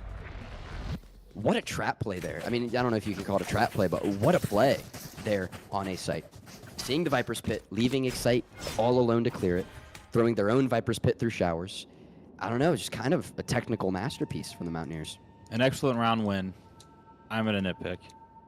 Can't be up 5-0 and have the bomb down and then have 3 players die just trying to leave site. I understand trying to chase there, but got to be smarter about that. Dropping $9,000 on the ground is never going to feel good, especially for a team that it doesn't. They're doing fine financially. They're not rolling in it. They're no Jeff Bezos on the side of the Mountaineers for the time being. A77's 10-3, completely come alive for this team. But I mean, this is just such a global lead for the Mountaineers. So unbelievably global. And now we do see Seth calling the first timeout for St. Clair tonight. No timeout has been needed. St. Clair's has kind of been doing whatever they want, whenever they want, until we got here on to bind. West Virginia growing their lead to 4. This first round, only 4 rounds left. Already confirmed a tie, at least, for the side of West Virginia. But on this attack side, on bind, West Virginia has tended to play a little bit better on the attack half. So, if you want a shot to avoid another blown lead on bind, you got to get as many rounds as you possibly can on this attack half. So many times for this team, it is just, they look so good on one half. And they just look miserable in the second half. I mean, we saw it against Winthrop. We saw it so many times last semester. In the playoffs against this team, I think they were up 9 rounds in the deciding map, and they still were able to, I believe that was on them. Yeah. Haven. It Yeah, was that was you and I casting that one. It certainly was. It certainly was. As we do see this round on its way. Instinct gets an early kill on AC-77 with another walkout with just a Sheriff, and on a save round, that's pretty much all you can ask for here with St. Clair on an eco. Guck looking to rotate his way back towards B, and Instinct lying in wait. The timing was not there for Instinct to catch the kill just yet, but if he makes his way up towards Hookah, that could be disastrous for the Mountaineers if uncleared. Leone playing it safe, trying to converge with his team. It looks like they want to do a 5-player push all the way up through Hookah. The deadlock sensor is there. 30 So St. Clair seconds does left. have the information. All missiles away. Rotating down through Hookah. Excite finding JP to open it up. Waddy Spike getting down, 2 though B. with just a Sheriff. The Last spike player falls on the standing. ground, and West Virginia's falling like flies. It's Dinks in a 1v3. seconds left. Instinct coming back through Hookah, while Dinks with the Phantom is bad all save. alone in elbow with no time to plant. Just needs to save this rifle. Will St. Clair look for the hunt? Looks like they're trying, but they can't quite find him. And a pretty devastating thrifty here comes from St. Clair. It's just the position that you put themselves in. So far, the Mountaineers have been really taking their time on attack, and it's worked well for them. But in situations like that, you take your time, you're trying to play for information, you're trying to find a pick. All of a sudden, there's 25 seconds left on the clock. All 4 St. Clair players, it might have been all 5, are in the site right in front of you, and you just have to kind of waterfall out of Hookah and hope you find something to stick. And, I mean, St. Clair, too good of a team, even with lower tier weapons, are going to be able to find themselves in that situation. So I do think that is a situation where the Mountaineers just kind of, played with a little bit too much of their own time and left themselves in a situation that was almost impossible for them to win. Absolutely, as Guck 107 is going to find an early kill onto Instinct over toward A short. A77 looking to catch a lurk towards B. As Guck left it about a third of his HP. Will give the rest of his Mountaineer teammates the ability to take some space, but St. Clair is set up for an A hit. A77's wall goes back up. Seth and Wadi and JP, all 3 looking to take the fight to the Mountaineers. Neon throws out the cabbages, but they're all broken. The double dash in with the slow is gonna allow Leone to find Seth, but JP gets the Spike trade. down The A. spike is down, now a 2v2. The deadlock wall is up. Guck 107 holding that tight angle from on top of box. And Wadi is gonna try to throw that deadlock ultimate, missing all the Mountaineers. So things 30 will seconds left. die down and calm down. Look at A77. How did A77 get all the way up through CT? I wasn't looking at the mini-map. But he somehow lurks his way past. Tillo's still there. And A77 finds JP on the flank, but One Tillo enemy was never remaining. cleared. Looking to Spike find both, down but only B. finds one. Guck 107 with the trade. 10 seconds Now it's left. just Wadi with no ultimate walking into a 1v3 retake. Probably going to try to save this Phantom, and that looks like exactly what the plan is. West Virginia striking back after a thrifty from St. Clair. It was Tillo and A77 were just kind of the lone men over on B, and they both kind of walked past each other. A77 able to get all the way up into defender side spawn and gets a kill from Tillo. Bunkering down in long, gets one, but then Guck. It's a massive trade there from Guck. If Tillo's able to get both, then this round is, who knows who's going to end up winning this round, but that trade came in from Guck, and now the Mountaineers going to ride this 7th round, winning this first half. I mean, we say it every week. They look really good right now. This was the score when things went poorly a week ago today. Or no, that was on Wednesday. 8-3. That was Gotta on get- Wednesday. That was on Wednesday. Nonetheless, let's not manifest things that shouldn't be manifested. West Virginia buying 5 Phantoms here. Instinct will buy up for the operator. Seth looking like they're contemplating what they're gonna try to afford with their 2,200 buckaroos, and it's gonna be a stinger. So a bit of a broken buy for St. Clair with the 1 stinger, but you do have the operator in the hands of an Instinct, and that's basically worth 2 rifles in the hands of your average player. So Locating St. target. Clair definitely not too far behind in terms of the weaponry. Out comes the flash from Leone.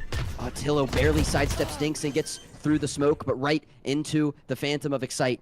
Instinct with an operator in CT. Making his way over toward Spike planted. elbow. This is a dangerous position for the Mountaineers, trying to cover CT and elbow, but the dog, did it catch Instinct? I'm not sure. The Viper Molly from A77 being thrown back to split elbow into two sides. And JP is going to find the first on a Dinks. A77 and Excite each with the trade. The flash comes out from the Yoru clone. The close range op shot misses. 7 HP from Excite and the shorty. Look at the HP for the Finally Mountaineer. wins. Excite at 7. Leone was, I Last think, got round in the dinked by a half. Phantom early in that Yeah. round. He was at 2 HP for nearly the entire time. A77 got super low at, as well, but so was able to find 2. And it's been an A77 masterclass right now in this first half of Bind. The Mountaineers, we talked about getting their confidence back. Looks like they might have found it. Instinct's going to go back to the judge. St. Clair, a broken buy here. Can the Mountaineers get to 9 in this first half? Dinks is going to invest in their operator for this last round, obviously. No threat of that being dropped and saved for any futures. This half will be over. We see that a lot from Dinks. We do. I recall kind of maybe a little bit timid to buy the op, but then, I mean, Wadi is cut. Body is cut. Dinks with that early operator peek. Be Down right B back. long. A77 finding JP as well. Over toward Showers. So 2 early gunfights going the way of the Mountaineers. Instinct still sitting in hookah with a judge. That's my favorite place to play on Bind. I just play raised by a judge and sit in hookah. It's so fun. And then you just double satchel into lamps every round on attack. Oh yeah, and I win doing so. Nonetheless, the double dash in from Dinks is going to take that space. Instinct with the smoke Spike in hookah. Really will only find value with a TP or West Virginia for some reason jumping up into window. As his teammates look to converge. Tillo through CT. And Seth coming up towards hookah himself. The kill onto Dinks makes this a 3v4 in favor of the Mountaineers. The Guardian spam into tube is putting some One pressure enemy there remaining. onto Leone, but pressure is no problem for the rookie, the young buck, catching 3 that round and Switching sending West sides. Virginia to a 9-3 half. Mountaineer fans, These knock on wood. parasites aren't going to take one step I mean, it's- past it's- this place. Oh, this is so predictable. This is so predictable. I got kind of got this at the start of that round. I want to see, because we do see Dinks on round 12 of a half go ahead and commit and buy an op, because obviously it's the last round. No point to save any money. If you die and lose it, they're not going to have a free op next round. But I mean, he's just so skilled with it. I really would like to see kind of that and the Odin, as I said in MF1, come out a little bit more. I think that is something that St. Clair uses really effectively. Is it's not just going to be 5 Vandals or 5 Phantoms. Something that the Mountaineers, I've talked to some of their players about it. It is something that they do think about often, trying to incorporate a little bit more. But Just got to stick with what's comfortable, as Dinks is going to double dash in, look for some early aggressive fight taking with that pistol round shorty that we haven't seen too much out of him this semester, at least on the Waylay. So it seems to be working a little bit on this map. He got a kill or 2 there on the attack side. That time he's getting some chip damage onto Wadi, as Guck is going to try to hold strong on B site. Being traded out by Tillo. Leone looking to get down on B. the action as well. The spike is down. So West Virginia just has to hold it. Wadi at half HP, but the better pistol catching out Leone. The spike is picked up and looking to be teleported, but you're about to teleport straight into Dinks with a shorty in his hands, and he finds Spike both. down Fresh A. out of the teleporter door. what a read. Gonna fall You back can't here. hide from West Virginia when Dinks has a shorty like that. The rewind procced, the spike on the ground, but the flank from JP could turn this into a 1v1, which is not what you want when you're up for the Mountaineers right now. The upgraded Sheriff from Dinks, though, will catch his 3rd of the round, giving West Virginia another pistol round victory and the 7-round lead, now up 10-3. It's almost like a Hail Mary attempt. Like, oh, we lost the opening exchange. We're down a player. We got to kind of make a play. We got to do something a little bit unpredictable. What's the plan? Instead, I had to teleport it with a shorty and find 2 kills like that. So well played there from Dinks. He is reading the St. Clair chapter right now. And now Dinks with the Marshall. Pistol rounds. We 2-0 have on pistol rounds. 2 duelists with Marshals here on this West Virginia. You're done. Oh, And the Marshal from Dinks finding the head of Instinct quickly, finds another on Attillo. Doing a Is thing. Wadi brave enough to take this fight?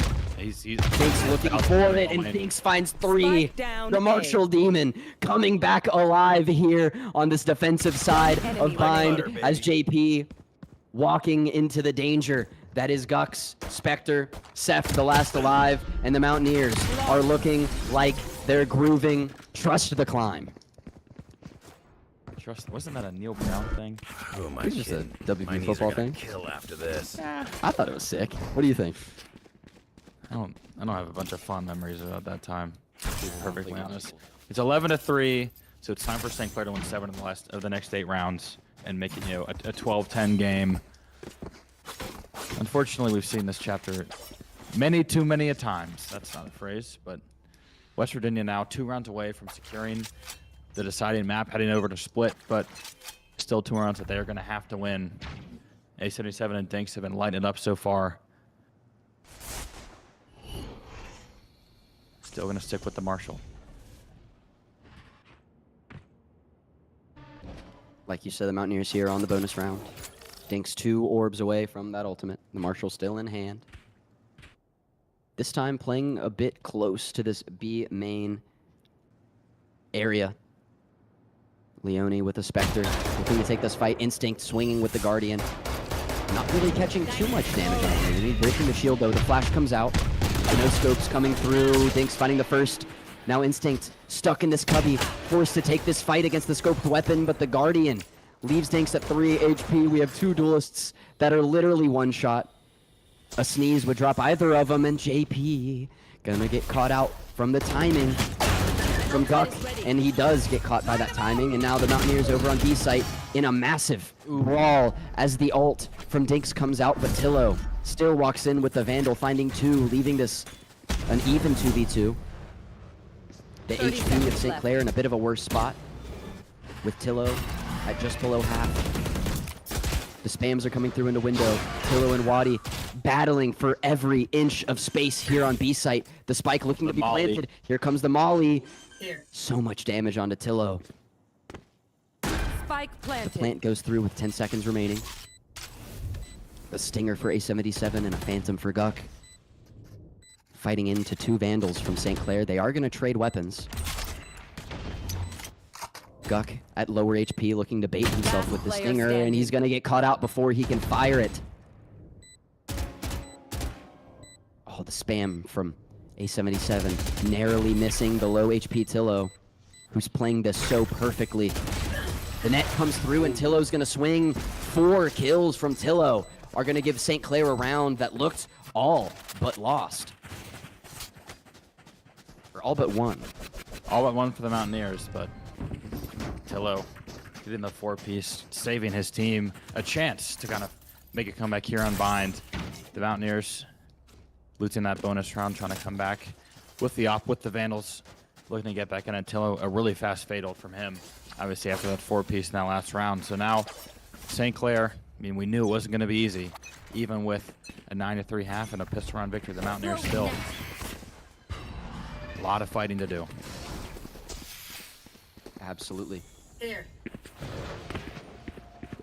Excite and Guck facing towards A short here on this defensive side, expecting an A hit, and they seemed to have guessed a bit correctly, although it's coming up through showers.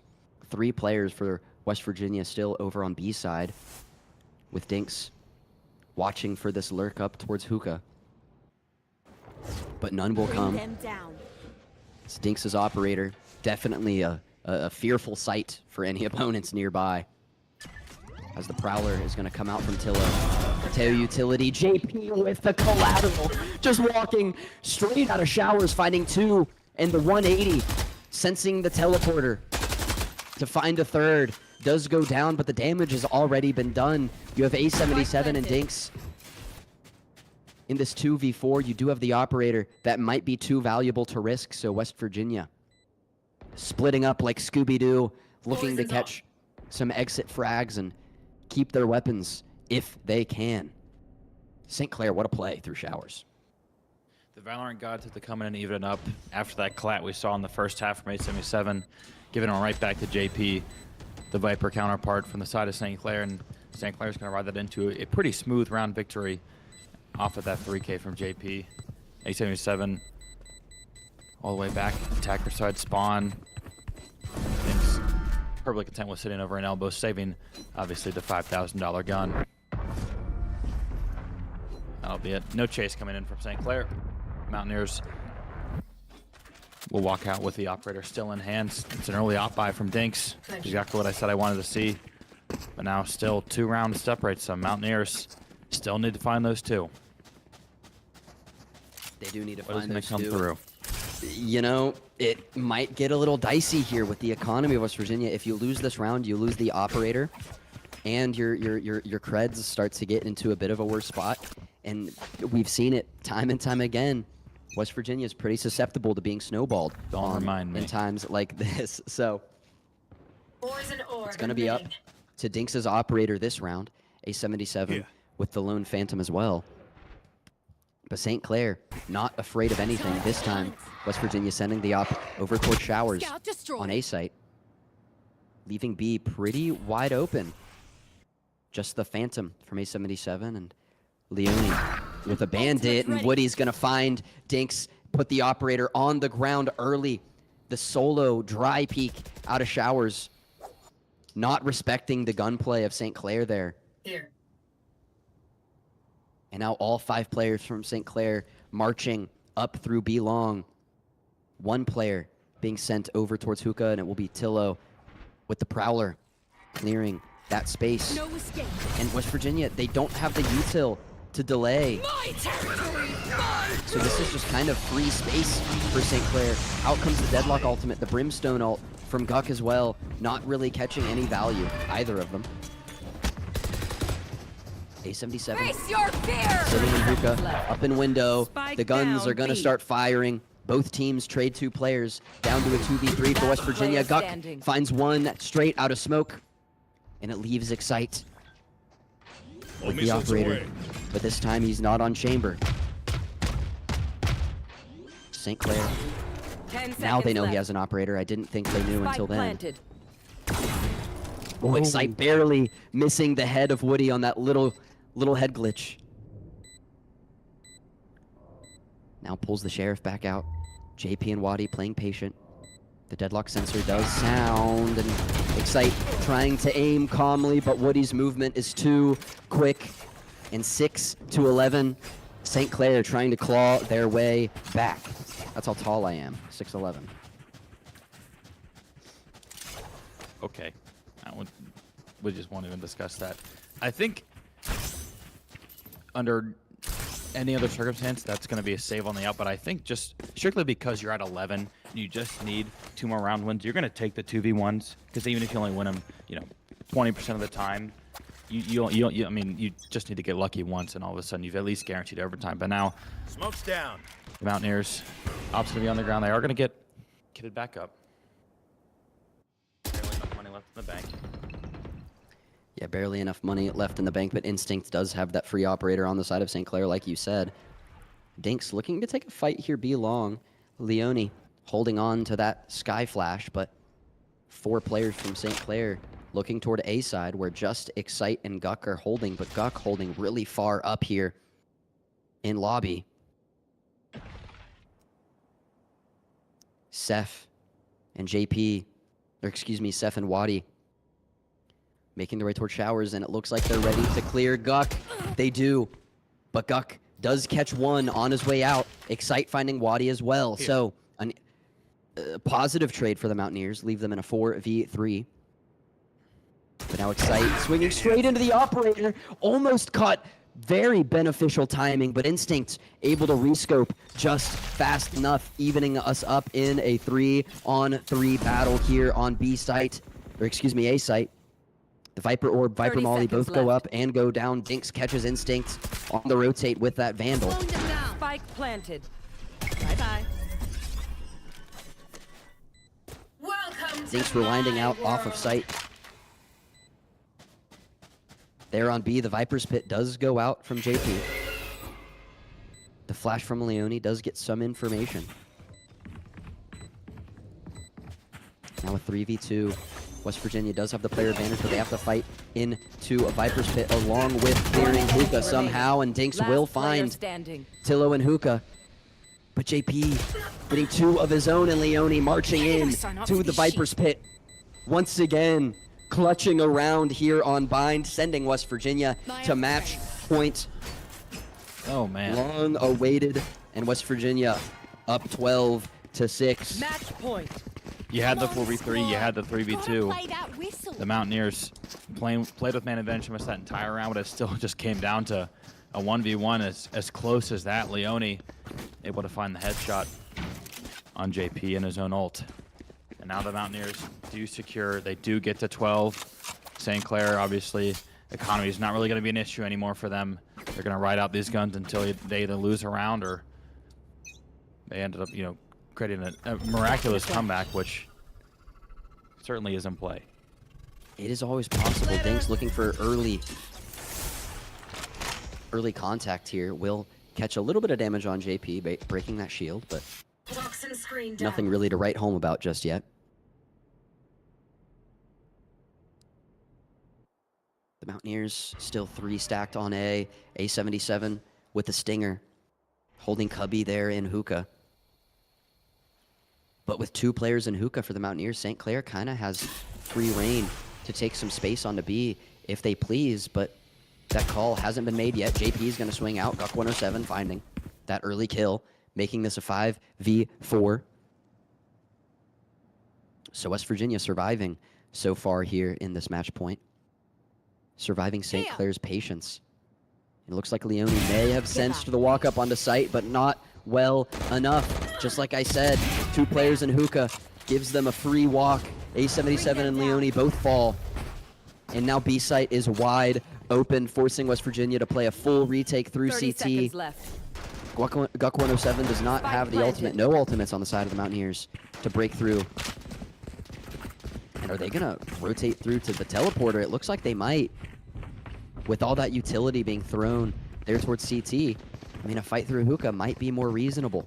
It might just be a full save. Were they saving? It looks like they are trying to save here with a...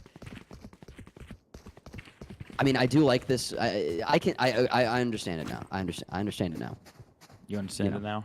I understand it now. I mean, Well, you're on it's- match point. You're up 6 rounds. But it's another round where the Mountaineers fail to capitalize on a man advantage. It reminds me of, last match against Winthrop, I was, doing a deep dive on the stats, and they had a map against Winthrop where every single round where they had a man advantage, they lost. A 0% win rate on rounds where you do find yourself up 5v4, and that's another case right there where you're able to find one, and then Tillo with such a well-timed jump up into Hookah, just getting 2 unsuspecting Mountaineers, and all of a sudden St. Clair looked like they could be in some dire straits there, but able to claw back, and now the Mountaineers are going to save 3 of their weapons. Save it in a 3v4, I think, is probably only acceptable in this exact scenario, where it is, a 12-6. You just need to play for 1 more round. I mean, yeah, the economy of West Virginia wasn't in a spot where you can afford to try for that 3v4 into Instinct's operator and put the guns on the ground. I think that gives, like you said, it just makes it easier for St. Clair to try to snowball throughout the rest of this map. But nonetheless, Instinct now with the operator looking towards Showers. Dinks and Excite both holding a bit of a deep angle there towards A site. 3 players for the Mountaineers over towards B. The Viper wall going down. Wadi and JP looking to converge, and maybe take some space up through short. The Stinger from A77 up through Hookah. Can't find the kill, but Guck does get the trade on Attilo, so a 4v4. West Virginia only losing the Stinger, but now losing Dinks as well. Excite gets a trade, but the operator's still alive. The net from Wadi not finding much value. Out comes the mollies from Excite, delaying this spike plant. Excite backed all the way up into Showers. Leone still alive up in heaven with that Guardian. Instincts ready. opted to drop the operator, losing that gunfight to Guk 107 in short. So West Virginia back up a player. And no duelist, no operator Out of charges. for St. Clair. Open up the sky. The ult is going to be ripped by Guk. Seth taking a little bit of damage from it, being at half HP, and Leone and Excite converge to get the win and to secure bind after an absolute After demolishing Defenders defeat, win. I'll say, on Corrode. And we are going to see split the first map 3 for the Mountaineers all season. yeah, everything's been a sweep one way or another. And now, I mean, What a map from the Nears, no? yeah, what an attack. Or Yeah, went up a 8-4, 8-4 half. No, 9-3 half, 9-3 yeah, half. and then one pistol round got to 11-3. Won both pistols. Won both pistols. I mean, turns out winning pistol rounds It's good, helpful. good for winning. It's good good for for winning winning. Valorant games is if you win pistol rounds. If you put that in a chart Yeah. and a graph, the line goes straight up. Yeah, Diagonal. isn't that crazy? Yeah, who would have thought? Man, they I think they should try to do that again next round. I think that should be like a It should. like a talking point They should. in pre-matches. Hey guys, we should win another pistol round. I think. Yeah, and A77 mechanically coming alive. The confidence absolutely back. We saw A77 with a triple kill clutch. We saw Excite with a triple kill clutch. We saw Leone with a couple of clutches there. Everybody individually firing on more cylinders than we've seen Yeah. for most of this season. And also, I feel like they had more set plays that worked. Like we Yeah. saw those couple attacks towards A site. You know, the Viper's Pit plays, the counter plays to the Deadlock utility.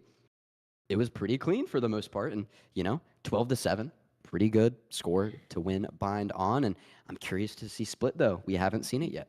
It almost looked like the Mountaineers were more comfortable in a 1v1 than they were in like a 4v2.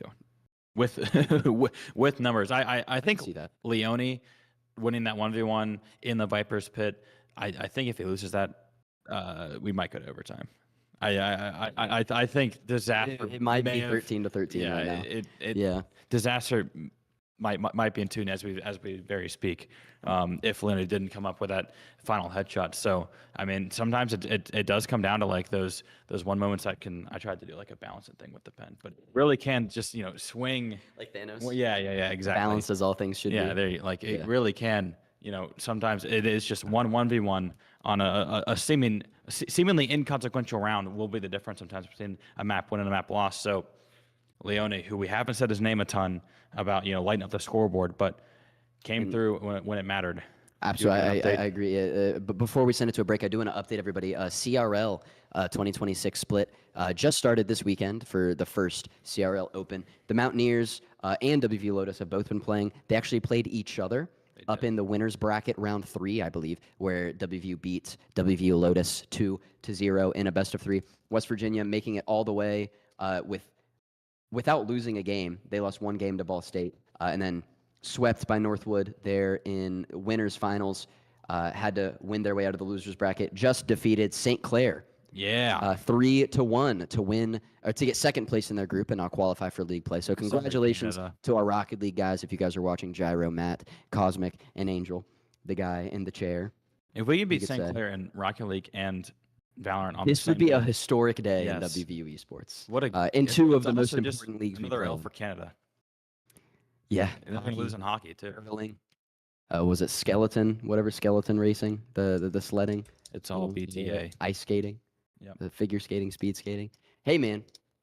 Good day to be a Mountaineer, assuming split goes well. It's already a good day because of Rocket League, but let's make it a good day for Valorant. And you guys aren't going to want to miss this map 3. I'm sensing something crazy. So don't go anywhere. We'll be back in just a few minutes with split. We'll see you on the other side. I'm looking for a boy, 'cause I know I'm enough. I'm not trying to wait too long, 'cause I don't need someone. I'll never give up. He's not in my way. I never will do. I do always what I like, what I like. I do not need approval, but I like. I do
Hands up, then we gonna drop.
Hello, everybody, and welcome back to West Virginia University Sports Live from U Place Apartments. We are here in Map 3, the first Map 3 the Mountaineers have faced this semester, and it is split. As you can see, the Mountaineers dropping Corrode, St. Clair winning that pretty handedly. Bind taken by West Virginia, also pretty handedly. So both teams trading, dominating performances. Now on Split, something we haven't seen from the Mountaineers. No, we saw St. Clair come out 8-4 first half on Crowd. We saw the Mountaineers come out, one up them 9-3 first half on Bine. St. Clair able to capitalize or wrap it up a little bit quicker on Corrode, but the Mountaineers still had a couple snafus, but got out of Bine pretty scot-free. And now, yeah, Split map. Well, wait, we haven't seen a map 3. We haven't seen Split. We haven't really seen. I believe we saw a Raise come out from the side of St. Clair, which Yes. I don't think we've seen that either all semester. So a lot of firsts. A lot of firsts. Here on Split. It's going to be, this might be Landon's first time IGLing on Split in a not scrim.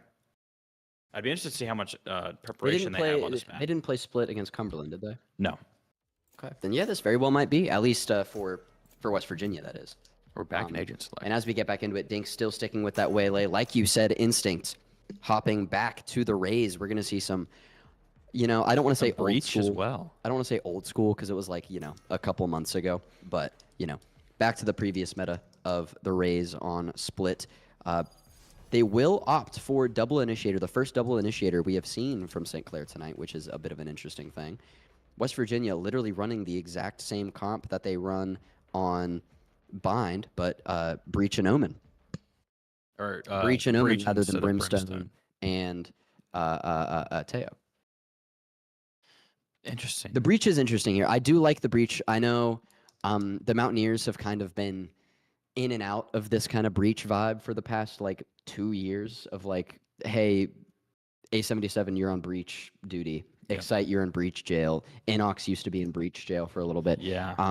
He was. Yeah. For my entire career here. Yeah. Every single map. I think you've casted more games with Inox. A77 or Inox on Breach than you have of any Rocket League matches, probably.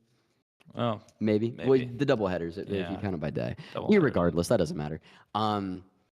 Where I was going with that was, Breach has kind of been in and out of the lineup for a while for the Mountaineers, and I think Split is the map where if you're going to see a Breach consistently, it's going to be Split. There's all of those different, lineups and angles where the stun can be so useful. Clearing B-site heaven, clearing ramps, clearing ropes over on A. There's so many uses for Breach. His ultimate is so good to retake with all the verticality that you have in this map. So I think the Breach for the side of the Mountaineers could be the kryptonite. It could be their golden snitch and their ticket to win here tonight. We will find out very soon. one thing I'm surprised about, and I think if I'm the Mountaineers, I'm a little bit happy about, is judging by on Crowd how much they struggled with stage walls. I'm surprised we didn't see the stage come out again on Split. Yeah, that's a fair point. Just so creative with the sage walls, creating so many more angles, so many more corners as well. Using it to lurk out into A main. I know they did it so many times in their defense on Corrode, but Sage does not come back out here on Split. That's going to be a pretty heavy A stack here initially for the side of St. Clair as they are going to start on defense. Toxins going up. They are going to start here on defense, A77. His Viper lineups are second to none, man. I'll tell you what. Excite with the Teo drone. Tillo. I'm so used to seeing Excite on Teo. Tillo with the Teo drone looking to clear some space over towards B, not finding much of anything. Guck and Dinks both fall early, and we are going to see Tillo leave his post on B and look to catch this rotate from the Mountaineers. A77 dropping into vents. Have I seen Excite on Viper Pursuers. ever? You have seen Excite on Viper a couple times. They used to run Excite on Viper when A77 IGL'd, I think. Nonetheless, West Virginia looking to force their way up here through mid, now up in heaven. I think a very good call here to rotate for the Mountaineers. They barely missed Tillo, who was on his way to catch the rotate back through attacker spawn. Stuck over towards mid, but they will leave him Player uncleared. standing. The swing back into Link, straight into the Sheriff of Seth. Woody cleaning up Excite as well, and that leaves just A77 with a Sheriff. Or not a Sheriff, with a Classic. I was looking at Seth. Now Woody taking a little bit of damage, but The Ghost too strong. A77 falls, and the Mountaineers will drop the first pistol round here on split. St. Clair taking the first defuse. I think St. Clair got the first kill half a second into that round as Dinks got aggressive early, as he's known to do, but that time got caught out. And the Mountaineers had to play the rest of that round without their duelist. Guck with a Bucky. No. Dinks Buying with it for the Bucky. Dinks. Guck Yeah. will stay with the Bandit. The Bandit. We haven't seen a ton of the Bandit. We see it maybe a little bit on like kind of these eco rounds, but Yeah. still I do still think the Ghost is preferred by a lot of players. So Guck buys it more than anybody. yeah, This time we will see Excite wielding it as well. The fault line from Excite getting ready to go straight down mid, maybe through ropes. Instinct sitting in ropes with that Judge, something he loves to do. That Judge is very fondly loved by Instinct, but this time it's buckshot from Dinks, ending that early. Now the Judge on the ground, and so is Instinct.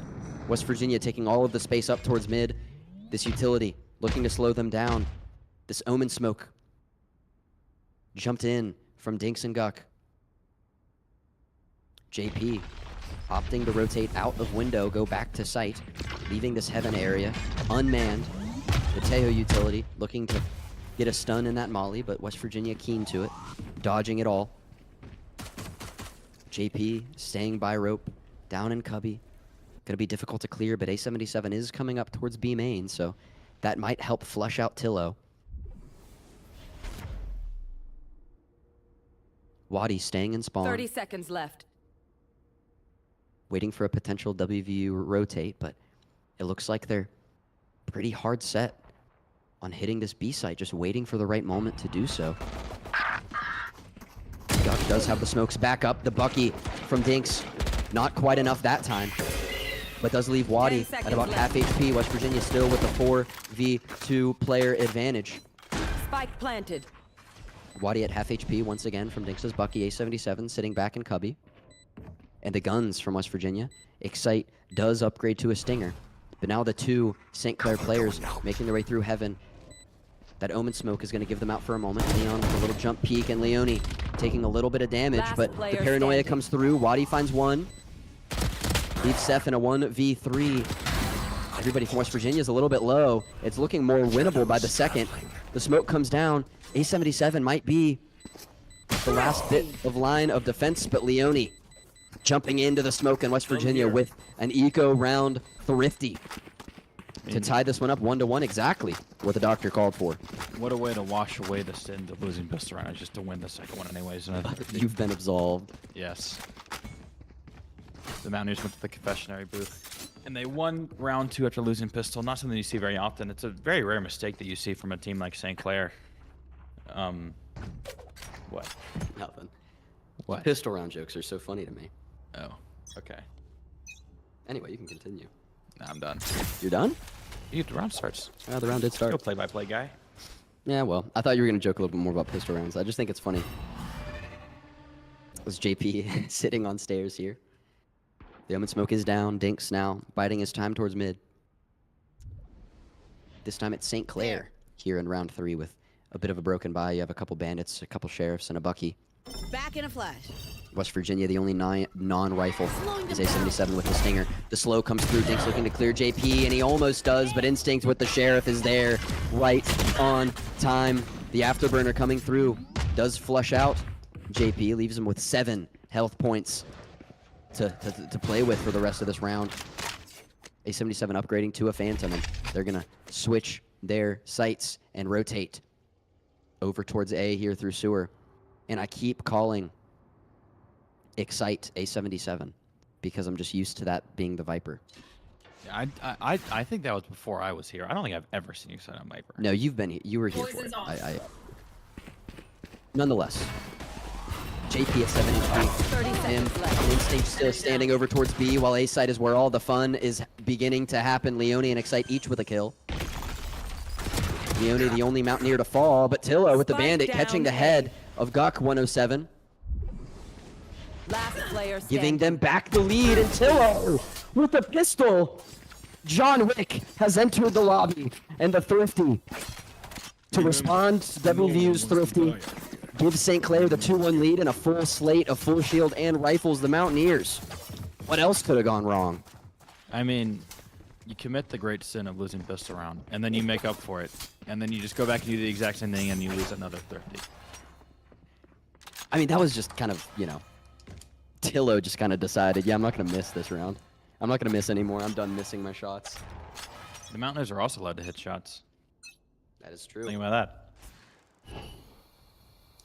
Dinks back on the board with a Bucky. Maybe need to see more bandits, I guess. Maybe you do. Gonna fall back here. Guck is opting to buy that as well. Dinks looking to double back up here into heaven with just a Bucky in his hand. Instant rewind, leaving him at 47 HP. The spam comes through. A77 standing strong.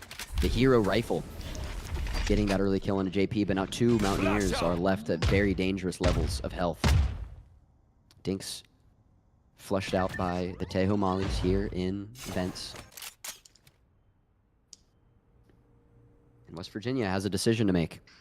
What's the call from Leon going to be? And it looks like the call from Leone is going to be to send them to meet Guck and B main. The smoke's going to come through from St. Clair. Here comes the ultimate from Wadi, and it misses Dinks. He breaks one, can't break the second. And Wadi's not going to chase through Vents Spike right now, but down, Seth B. is going to find 2. One Instinct enemy 2 as remaining. well. St. Clair didn't hardly need the ultimate from Wadi, as it only took 2 players to get 2 each, and that is a pretty easy recipe for victory here as they take the 2-round lead 3-1. It certainly is. Leone, Seth, ultimates available early on. This game round 5, St. Clair able to regroup from that thrifty round 2 loss, has bounced back quite well, and now the Mountaineers going to take their first shot at a rifle round this game. I mean,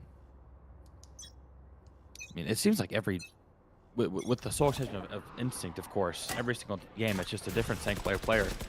With these kind of, you know, the kills are coming in spurts, they're coming in waves. Seth finding, I think, 4 in the past 2 rounds to kind of really put St. Clair back in the driver's seat of this game. It really is a game of runs, isn't it? As my high school basketball coach used to say. Shadows traveling. Anyway, St. Clair with I a wanted to make 2-round a lead. joke about how I West beat you Virginia 1v1, but- need to do something to try to break through this defense. JP with a little jump peek. The flash comes through from A77, but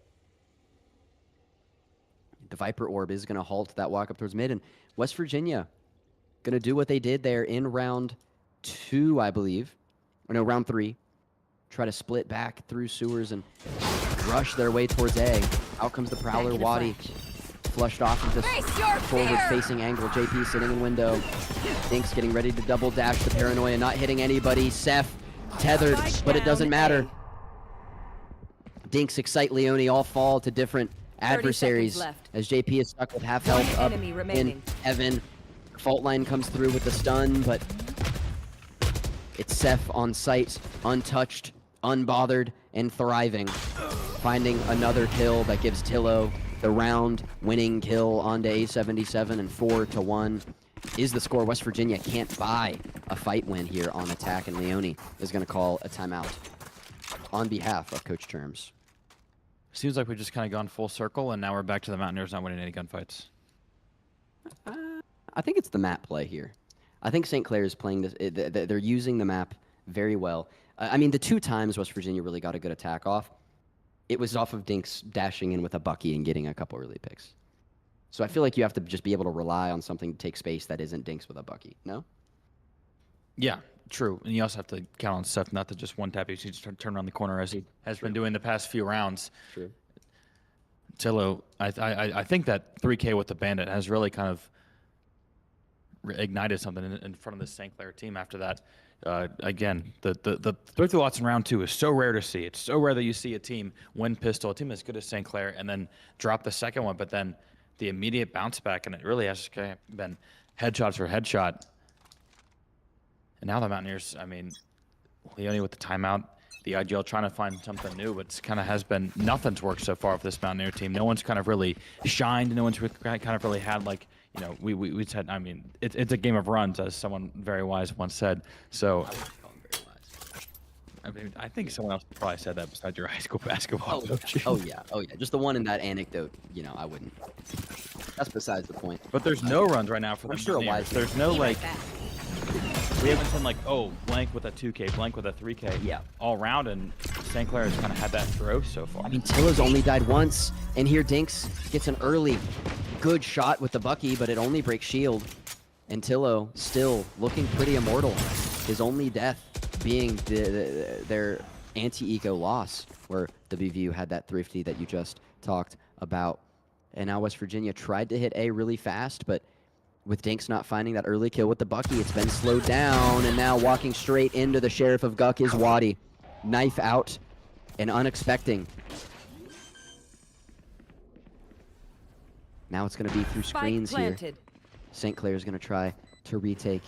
A few players now running up into heaven. It's Seth, Instinct, and JP. Looking for this early fight. Are they going to clear Excite? They do, but the Sheriff Sight. putting up numbers. Instinct finally gets the trade back, but damage has been done. Tillo finding Guck 107, but Leon is there. A77 now. Last Getting ready player for the swing. standing. Leone finds Instincts. The reload comes out from Tillo, but the slow hits. Dinks still playing patiently. The defuse is tapped. The fault line doesn't hit. Thrifty. And now the swing out from A77 is going to end a round, and a thrifty for the Mountaineers is just what they needed. Will this be the time? That's what we said last time. 10 minutes ago, and then didn't work out. Mountaineers only have one round so far on thrifties. Just something that I don't think I've ever said before a day in my life. But still, I mean, it wasn't really flash plays there either, but it was a much more kind of team coordinated, winning some of those crucial 1v1s. I think Guck getting behind enemy lines so quickly really helped them take care and when the round get back on the board. Absolutely. And now West Virginia fresh off the thrifty. They now have a full slate of weapons once again. Dinks one orb away from that convergence ultimate that can be so very strong. Excite as well with a Viper Pit. If they can There. get a bit of a post plant setup going, that could also be a win condition here for the Mountaineers. And the dash up into heaven from Dinks spots 3 St. Clair defenders. And Leone looking like he's making a decision. Do we fight here into the 3, or do we go try to fight into the 2 initiators on A? And they're going to try their hand here on B site. Instinct already up on stairs, dodging the Prowler, but the spam from JP leaves Leone at 33 HP. Dinks, Leone both looking to clear vents as Seth finds A77 on the lurk over towards B. And ropes are being Spike held. down mid. Waddy finds 2, can't quite catch One Guck, enemy but remaining. Guck doesn't clear ramp where Tillo is standing in 30 wait. seconds Excite left. does get that trade, but it's now a 1v3. The spike is on the ground. Excite using all of the utility that he has, but at the end of the day, you gotta walk into 3 players to get this spike and have a chance at winning this round. St. Clair ready to chalk this one up to 5-2. 10 seconds left. So try and walk out of here with the Phantom still in hand. Doesn't look like there's any player on St. Clair except for maybe Seth can catch him, but he's going to double back towards mid St. Clair. Content with letting Excite walk away with that Phantom. And now the Mountaineers, well, it wasn't a thrifty, so the Mountaineers just had no chance to win, apparently. 4 ults actually online now for West Virginia. Leone, the lone player that's still just 3 ult orbs away from his as well. And after kind of, you know, a bit of a slide, it's been a really weird half for the Mountaineers. Trying to find some sustainability, trying to find a little bit of momentum. Ult's certainly a good way to kind of jumpstart that, as see if we can get on site. Viper Pit available. So such high impact on that one as well. And we've already seen Guck with a couple of good flanks here. Now with that ult, be anywhere at any time. Gonna fall back here. Momentum is the name of the game here, and Dinks, once again, I mean, Your high this school coach Bucky say is that getting too? a lot of use here on split, on the attack side at least. West Virginia once again taking some space up through mid, this time very quickly shifting their vision towards this A site where Tillo and Wadi, both initiators, are sitting and waiting. The Viper utility goes up, the wall and the orb dinks with the Bucky still sitting here in vents, watching ropes. West Virginia sending 3 players up through ramp. Tillo makes first contact with them. Out comes the stun. Instinct takes advantage. Wadi getting another. Duck does take down Tillo, but Armageddon comes through, splitting up the Mountaineers, and the showstopper from Instinct takes out Dinks. All that is left is A77 all alone here 30 on seconds site. left. The spike's still on the ground and no position to save. Has to fight for exit frags here. Blinding. Got the spike. The flash comes out. Not hitting anything through the Viper wall. Instinct and JP both holding angle up in heaven. A77 finds one, but the 4th kill on the round for Instinct is going to send St. Clair to their 6th round victory, up 6-2, already confirming at the very least a tied halftime.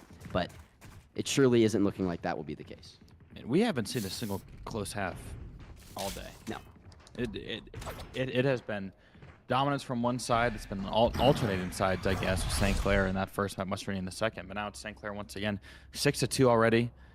The Mountaineers committed one of their ults, the Waylay ult there from Dinks, who's had a bit of a rough half, to say the least. They're going to need more from him if West Virginia wants a chance to get back in and win their first map 3 of the season, as you said in the pregame. Absolutely. Now the Mountaineers making their way up towards mid. This time, 3 looking to triple swing. Doing a thing. Jinx getting ready to do a thing, and the Sheriff will Spike find the down head mid. of JP as Leone goes down first. The molly from Tillo hitting window, and the Mountaineers trying to decide once again. I mean, kind of the gift and the curse of playing mid every round on split is you have to decide, do we stay B or do we rotate our way over to A? And this time it's A77 looking for this duel here in A main, Shadows traveling. trying to buy some time for his teammates to leave, and he will do the same. Focus shifted towards A once again. The Omen ult comes out, so does Spike down Wadi's Sky ultimate, and Tillo catches 2 Dinks and A. 1 enemy remaining. Guk as they try to jump out of heaven. Excite the next to fall. The spam through the smoke is all it takes. Wadi with 2 to end that one. And the lead just keeps getting out of the hands of the Mountaineers. And their second timeout already taken by Churms. They're not going to have a timeout for defense. It's been 9 rounds. I don't think we've seen a single 3K from any Mountaineer player. Have we seen a multi-kill? I would assume, yeah, yes. 877 had a 2-piece and I think it was a 1v3 or a 1v4, something like that. But there's not been a spark so far for this Mountaineer team. They're just walking in. They might get their trade. They play 4v4, and then you have Tillo, you have Seth, you have Instinct. They're all capable of going for 3-4 kills around, and no one of the Mountaineers can match that right now. I mean, JP's having a quiet game, but other than that, like just look at the kill difference from side to side. St. Clair's just running away with it so far. And I mean, no one of the Mountaineers can really kind of, get a foothold, get going, get some of that confidence brewing. I mean, when your Raze only dies 3 times through 9 rounds. Yeah, I mean, St. Clair's got to be doing something right. Very evidently. they usually do. Yeah. You can say Except that. in Rocket League today. Except in Rocket League Yep. today. Sorry. It was St. Clair Gold. I'm not sure which team that is, if that's their top team or their second team. But, Mountaineers did take out that St. Clair Gold roster. I didn't check the roster. I just looked at the start GG. But, Mountaineer esports fans will walk away with a victory tonight one way or another. Just not in the game that is on stream. As Instinct and Seth both holding tall angles here towards B. Both with Phantoms in hand. Every player in the lobby, actually, with the Phantom this round. Prowler comes through, instantly broken. Here comes the Rolling Thunder from Excite, but it's on the wrong side. From A77, but it's on the wrong side of the point. Both players unaffected. And West Virginia just kind of used their arguably most effective ultimate for site taking. for info and didn't get any info. And now the rotate is going to come through all the way back towards mid once again, where all rounds have ended up. Their West best ult Virginia. and their best piece of util with the waylay dash. True. And I'm interested. It looks like Leone's call is to try to hit B still, but from heaven. The spam comes through, leaves JP at 22 HP, so good damage for the Mountaineers as they still sit on stairs waiting for the smoke to 30 dissipate seconds so they can make their way up into heaven. Out comes the Nightfall from Leone. And the swing comes out from Guck, still sitting in main, finding 2. The tether comes through, giving Dinks another free kill, but Wadi Spike with a down. double kill in CT evens this one's up. West Virginia had such a good trap play there, but St. Clair fighting their way through it. A77 barely gets the plant in on time. Tillo on the flank as well. Tillo coming through main, Grenade is live. catches Guck for that remaining. long fight, but Guck finds 1, gets his 3rd kill of the round, and Tillo left at 10 HP, finds A77, is the flick there? No, it's not. Guck has a 4K, and that apparently is what it takes for the Mountaineers to take a round, cutting this lead 7-3. 2 more rounds left in this half. West Virginia need to use this momentum. Just bought from Guck. I just said that the Mountaineers needed someone to match that kind of explosive damage that St. Clair's been pushing out all match, and Guck answered the phone. 4 kills in the round for Guck as the Mountaineers. I mean, yeah, it's a 4K from Guck and the Mountaineers scrape by with a round victory. You got to think that the Mountaineers are just dying to get to halftime, try to get the 4. You pray for 5 at this point. JP 1 orb away from that Viper's Pit, which is ever so valuable. Excite still holding on to the Viper's Pit. Has been holding on to it for about 4 or 5 rounds now. Wadi with that dog looking to clear A main. Where Don't Excite listen too much. sitting on alert and instinct, down, swinging mid. out through mid, finding 2. Dinks looks to do some damage of his own, but shut down after 1 kill on the opposing duelist. So St. Clair once again taking the fight to the Mountaineers and coming out One on top. enemy 4 remaining. to 2 here, now 4 to 1. With the spike still on the ground, and Guck with no TP, the paranoia comes out, and Tillo gets that final kill, now 8 to 3. Last round I mean, before the switch. We can't take anything with history us beginning to repeat itself here on Split. Certainly is. Either side, either a 9-3 or an 8-4. We've seen both of those already at the end of the first half in our first 2 games. The Mountaineers loading up with the shotguns. I mean, and you said it, excited to head on to this Viper's Pit for half the game so far. So, Isolate gotta them think if you, I and mean, kill them. used it 4 rounds ago, you probably have it again at this point. So, Toxins there's been a going couple of up. mental errors from the Mountaineers so far for sure. Now they're just gonna try and get up mid once again. It's been all mid all day. Actually has the Viper's Pit comes out to cut off A main here from St. Clair. As who would have thought? Big surprise here. Dinks has a Bucky. Dashing straight up. The stun from A77 is clean, giving that Bucky from Dinks a kill onto Seth. Leone following it up with a kill on an instinct. So West Virginia up 2 players here with the lower buy. But the Phantom coming through. Dinks does get the slow, but the 1 tap through the slow. Still finding the kill. Dinks unable to do anything in time. Welcome to my world. A77, the last to hold stairs with that stinger. Now dropping. The Viper's Pit finally coming out from Excite. The drone from Tillo looking to clear it. St. Clair wasting no time trying to get onto site. And the judge from Guck just peppering St. Clair, but not really doing much of anything. Leone does get a couple of kills off of that damage, which is going to leave Leone to get his 4th kill of the round, this time onto Tillo. And West Virginia finishes the half Switching 8-4, so avoiding the, catastrophe Avoid an of a abject 10-2. disaster.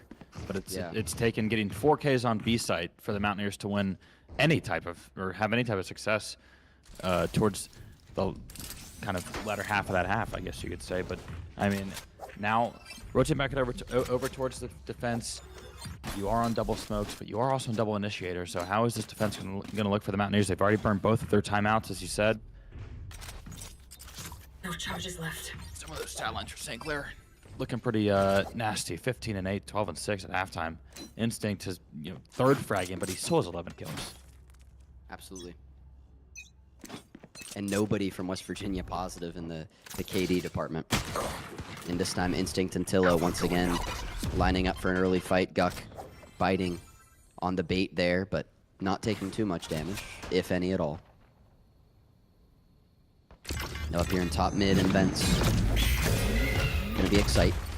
The flash comes through, all of this utility. He does find Tillo, but Instinct instantly trading it out. Dinks now on the walkout, finding JP. So West Virginia with the player advantage for now. Flashing through the smoke is Leone. Or excuse me, Wadi. As Guck flying up through ropes. Spike down B. Getting one, but Instinct with the trade.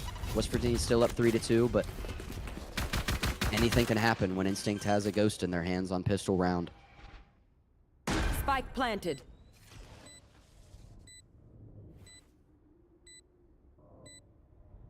Both players from St. Clair, excuse me, sitting on site. The slow comes through. Instinct still avoiding damage. Seth falls. The eye comes out, and Leone and Dinks clean it up, and West Virginia takes their defensive pistol round to cut this lead 8-5. What a time to win one. Now you cannot afford to make the same mistake that St. Clair made in that first half and lose this next anti-eco round.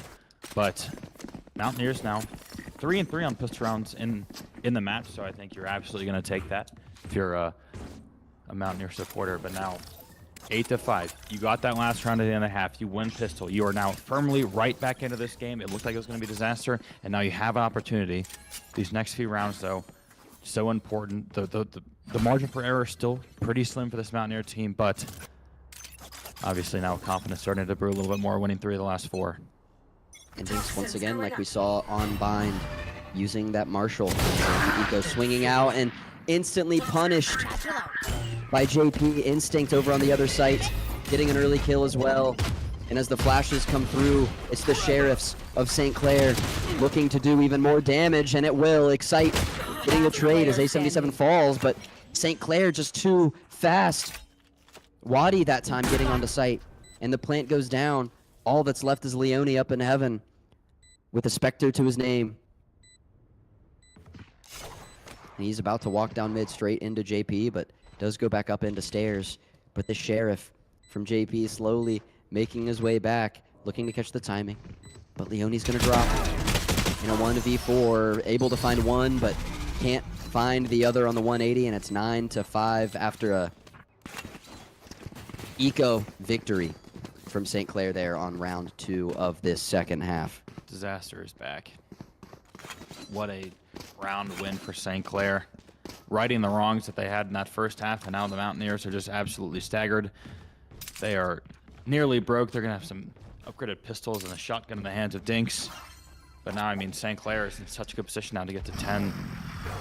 I mean, putting 10-5 on this Mountaineer team should be such a tough hill to climb. That really was not a round that they could afford to lose. Dinks now with another Bucky. Looking to have this trap play here with A77. The stun is so will take out Instinct. West Virginia, A77 looking to continue this fight with just a classic, but now backing onto site wisely. So that trap play, good for 1, as Instinct falls, and that showstopper in hand could have been devastating later on, if necessary. St. Clair still not backing away from A site. It looks like West Virginia not expecting this re-hit onto A. As it's just Dinks with a Bucky. Or, excuse me, A77 with a classic. Sitting up here in this upper area of A, while Leone comes up through ropes. And here comes West Virginia now noticing there was no rotate, trying to flood back here towards A. The blind comes out. Spike planted. The Fate Haunt comes through. Seth hiding behind the smoke. The Paranoia comes out. The slow as well from Dinks. In this 5v4, both teams playing very slow. Dinks looking to clear this corner of Tillo, but Tillo too quick, finding both with that Phantom. Guck tries his best to get another, but traded out as A77 finds Willow and gets traded out as well. And attackers of St. Clair down a player once again, but the better guns overall prevail. as they now double the map score of West Virginia 10-5. And with no timeouts, West Virginia's got to get something going quick. Yeah, I mean, this round right here is going to be the game for the Mountaineers. If you lose this, you are dead broke, as you can see. St. Clair's almost guaranteed to get to 12, and at that point, a 12-5 comeback is just nearly impossible. I'm not going to say anything's impossible, but almost certainly out of the cards. So it's going to come down to this. If they have any tricks left in their back pocket, they got to come out now. And that's a fast sight take. Really quick. West Virginia, no trap play this time. The defense is not set here Spike for planted. a full sight hold, opting to play a bit of a retake kind of vibe as Leone already left about a third of his HP. And Guck, Instinct is just too clean with the Vandal in his hands. The Boombot's going to come out as well to clear out the rest of that elbow area. And the Mountaineers now, like the map has been flipped, now playing attack, trying to get Toxin screen through down. this post plant setup from St. Clair as Wadi finds one. Leone and Dinks just walking in, but the discipline from JP gets a free kill from Leone. Dinks does get the trade. West Virginia down a player, and A77's running off. It looks like A77 and Dinks are both going to try to save this, which, with no time left on the spike, that is the ideal scenario. Keep the guns, like you said. A loss in this round would be extremely bad for this poor economy of the Mountaineers, but at least you have 2 rifles to come with it. At the very least, I think it was smart from A77. Just try and get out with what you can. Obviously, attempting a 4v2 there and losing both the guns, and it might as well just be ration there. But you're going to be able to kind of get somewhat back to what you might consider full strength with the Guardian and the Judge. We've seen how much damage the Judge can do. We see how much Guck does like to use the Judge. If Guck does what he thinks, like, this is exactly what I do when I play on beat. Is I smoke up B main and walk up with a Judge. That's not a compliment for Guck, I think. No, but It should be, because Guck is really, really clean with that Judge. Very. I'm sure very he can probably make it work a mechanically little bit on more it. than I can. I mean, we're talking to Red Bull Dorm Grounds champion, so I'd hope so.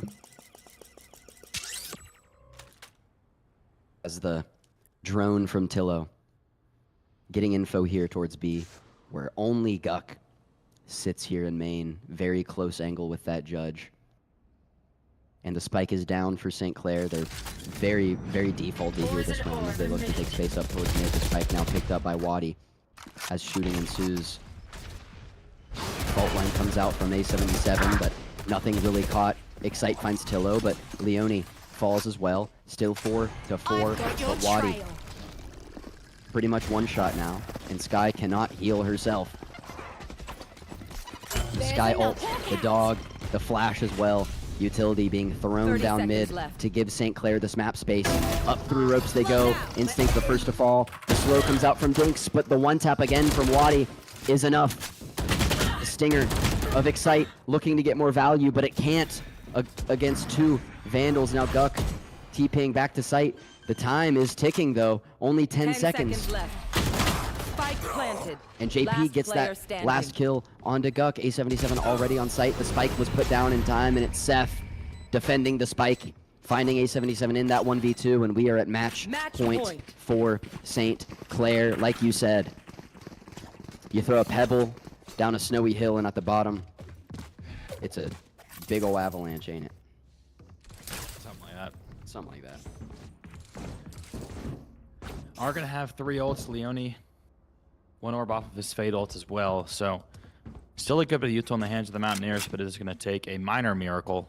I mean, down 7 rounds. Is this the round you throw everything at it and then hope you can just anti-eco for the rest of the map? Toxin screen It might down. have to be. I think for the Mountaineers, sparing no expense at this point, obviously. Absolutely. And this time, once again, back-to-back rounds. St. Clair looking to play a bit more of a default. 3 players towards B, 2 towards A.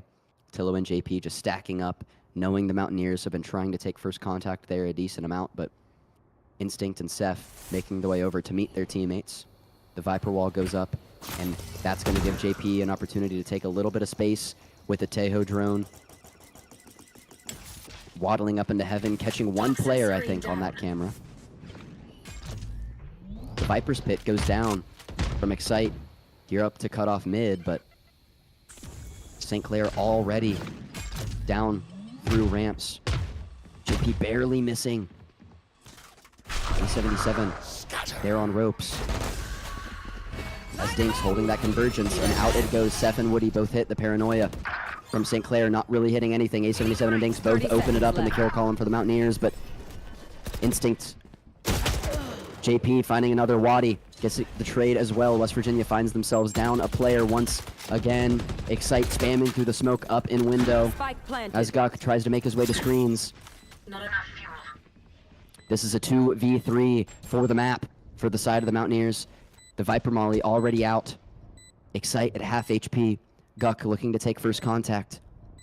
Here in elbow as Seth looking to catch the timing on Excite. Excite's about to swing into 3 players with the shorty in the hands of Seth. Guk goes down as Seth finds Excite simultaneously.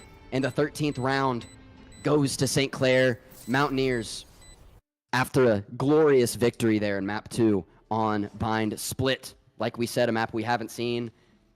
We haven't seen a third map either, in St. Clair shows their stuff. The Mountaineers here in 3 maps. A hard-fought game, but I mean, hard-fought in the sense that all 3 maps were blowouts for one team or the other. Yeah, I was about to say, hard fought in the fact that it did go to a map 3. None of the maps were necessarily hard fought.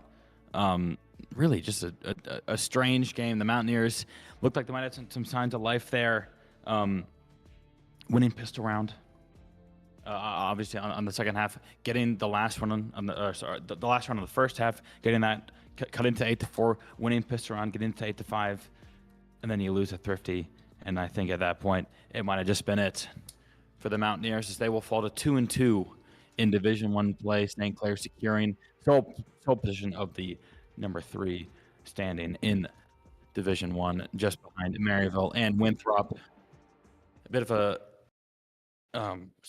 preview of the next matchup in 2 weeks, and just to see what the takeaway will be from this team. I do think we are going to have an interview, so I guess we're going to talk to we're going to try to talk to Excite here. I know this is Division 1's league, so Division 1 kind of gets first dibs. I don't know who they're going to talk to. They usually talk to the winning team, so they're probably going to talk to a St. Clair guy. So we should get the pick of the litter for our fellas. But nonetheless, St. Clair looked way better than they have in previous weeks, especially in that Maryville game. They looked calm, they looked collected, they looked strategic. Like every map they had a set play for. Like, I didn't see a single round where I felt like, oh, St. Clair's kind of pugging this. And maybe on Bind there were a couple rounds where they tried to just throw something at the wall, see if it stuck. But at least on Corrode and Split, they had a contingency for every possible situation, and the Mountaineers just simply didn't. And I think it goes down to what Leone kind of said in that interview last week, where he's already kind of pug calling on some maps, like Pearl. Yeah. A lot of their plays are just kind of on the whim, like this is what I think we should do. And I guess that's just something that hopefully will come with the semester for the Mountaineers. But at this point, St. Clair just looks clean. It really just seemed like it was who can speed up your opponent more. Yeah. Corrode was just so well played by St. Clair. They didn't do anything they didn't want to do. The Mountaineers couldn't force them into, it didn't even seem like they had that many awkward buys. Their positioning was always kind of exactly where they wanted to be. They took things slow. They took things methodically. Map 2 kind of flipped a little bit. The Mountaineers kind of seemed more in control of the tempo and the pace of the game, and I think that is because they are so well prepped on Bind. They are so comfortable on Bind. Yeah. I thought I would be able to say the same thing about Corrode, but, I mean, results speak for themselves, and then obviously Split is a map that, we haven't seen that much. Who knows how, I guess we might ask Excite exactly how much prep time they've had on that type of map, but it just seemed, again, the comfortability of St. Clair really just kind of took control. They got whatever they wanted towards the end of that game, and, even despite, losing the last round and a half, losing pistol round, they just calm, cool, collected. We'll just thrifted the next one, and all of a sudden it's game over. Yeah, and I mean, we talked pregame a little bit about how, West Virginia has kind of, they're not afraid of St. Clair. They're only going to lose if they troll.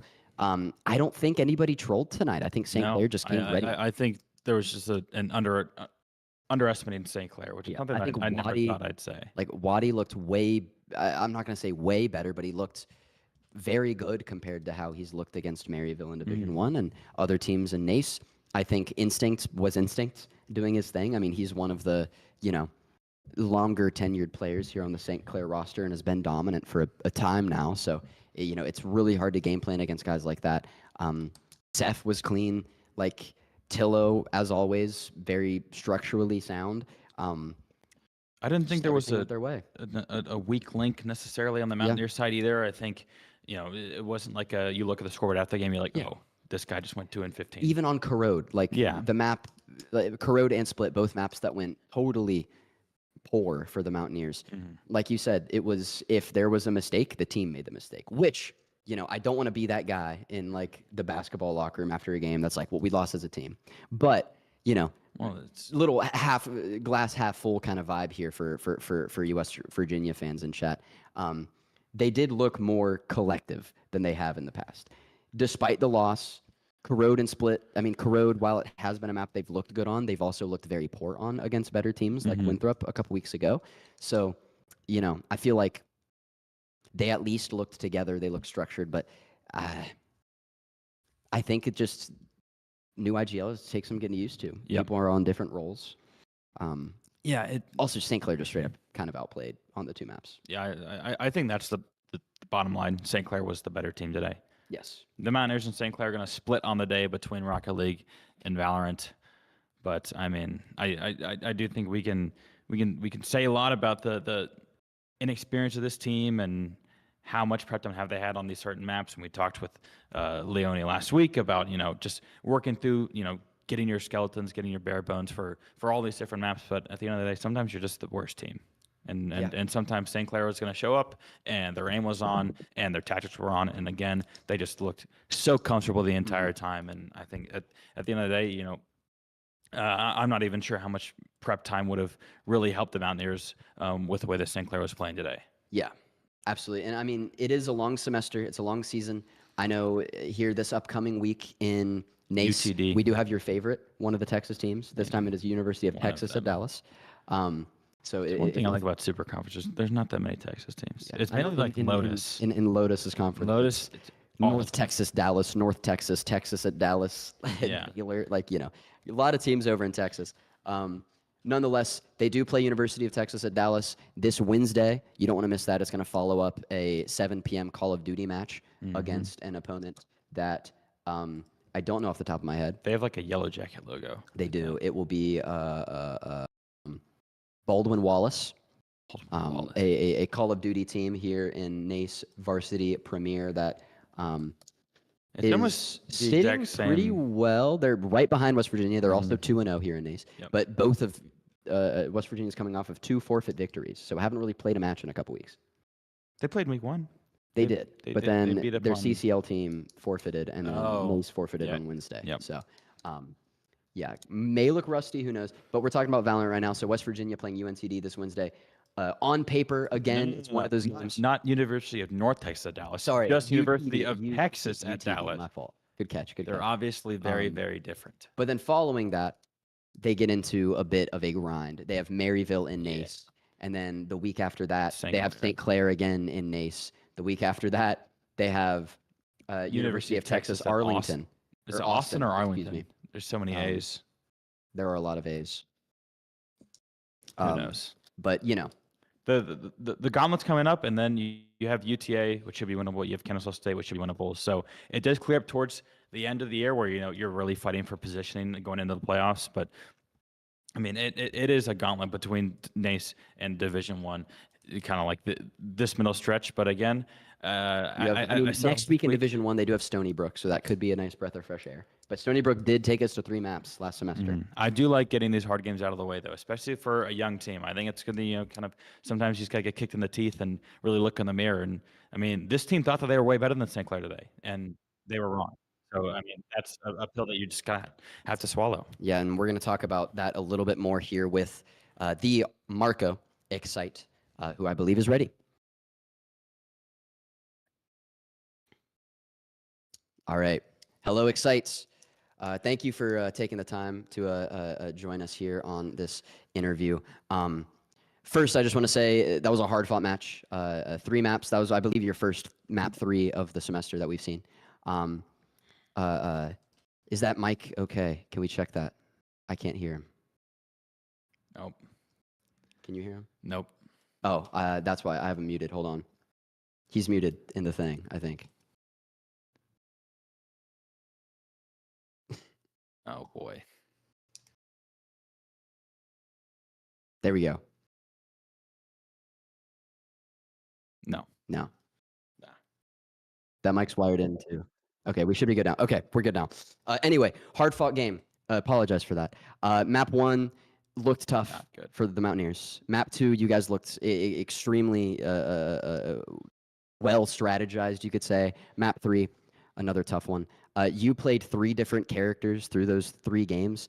How did that change the way that you played? Do you think the different roles you guys have to play in every map is kind of affecting? Like, what are your thoughts on that?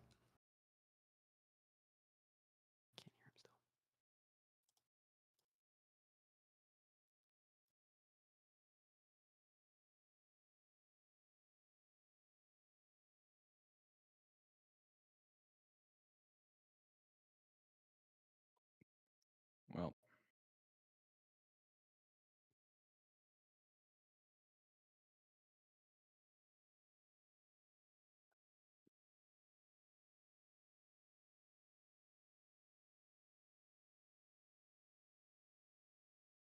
Just a rough day for me, to be honest. Yep. I think it's rare that you see a match go to a game 3 and really no individual half, no individual game was really that close. I think the halftime scores were 8-4 and 9-3 across all the games. So what do you think played into that? Do you think like it was a momentum issue? Was this a preparation issue? What do you think kind of caused like these really drastic swings in scoreline and performance? I think some of it has to do with the map and the side we start on. Certain maps, certain sides, we're definitely more confident and we have more prep done. There's definitely some potential like anti-strat like that could have came in. I know St. Clair's like a good team. They practice, so they could have maybe watched our VODs and taken away certain halves off the rip. But I just think it was like a team thing today. Like we're definitely a better team than St. Clair, and I can confidently say that. But I think today was just like a weird day for us. Bind ended up working out in our favor. I think that's partially just because we've talked a lot about that map and we're comfortable on it. But I think some of these other maps with all of our practice, we just got to like clean certain things up. And, you know, we could have closed today out for sure on like a corrode, for example. That was just like a, you know, weird performance from us today. It happens there. It does happen. And, you know, last question for me for you is moving forward, you guys are kind of just ended like a bit of a grind in your schedule. You played Winthrop twice. You just played St. Clair. I don't want to say you have a breath of fresh air, but on paper, you're playing different caliber teams this week. At least in NACE, you have North Texas, Dallas. You have Stony Brook in Division I next week. How are you guys going to take your experience against Winthrop twice and now St. Clair once into these next 2 games before you hop back in to the grind of Maryville twice in a week and then St. Clair again in NACE?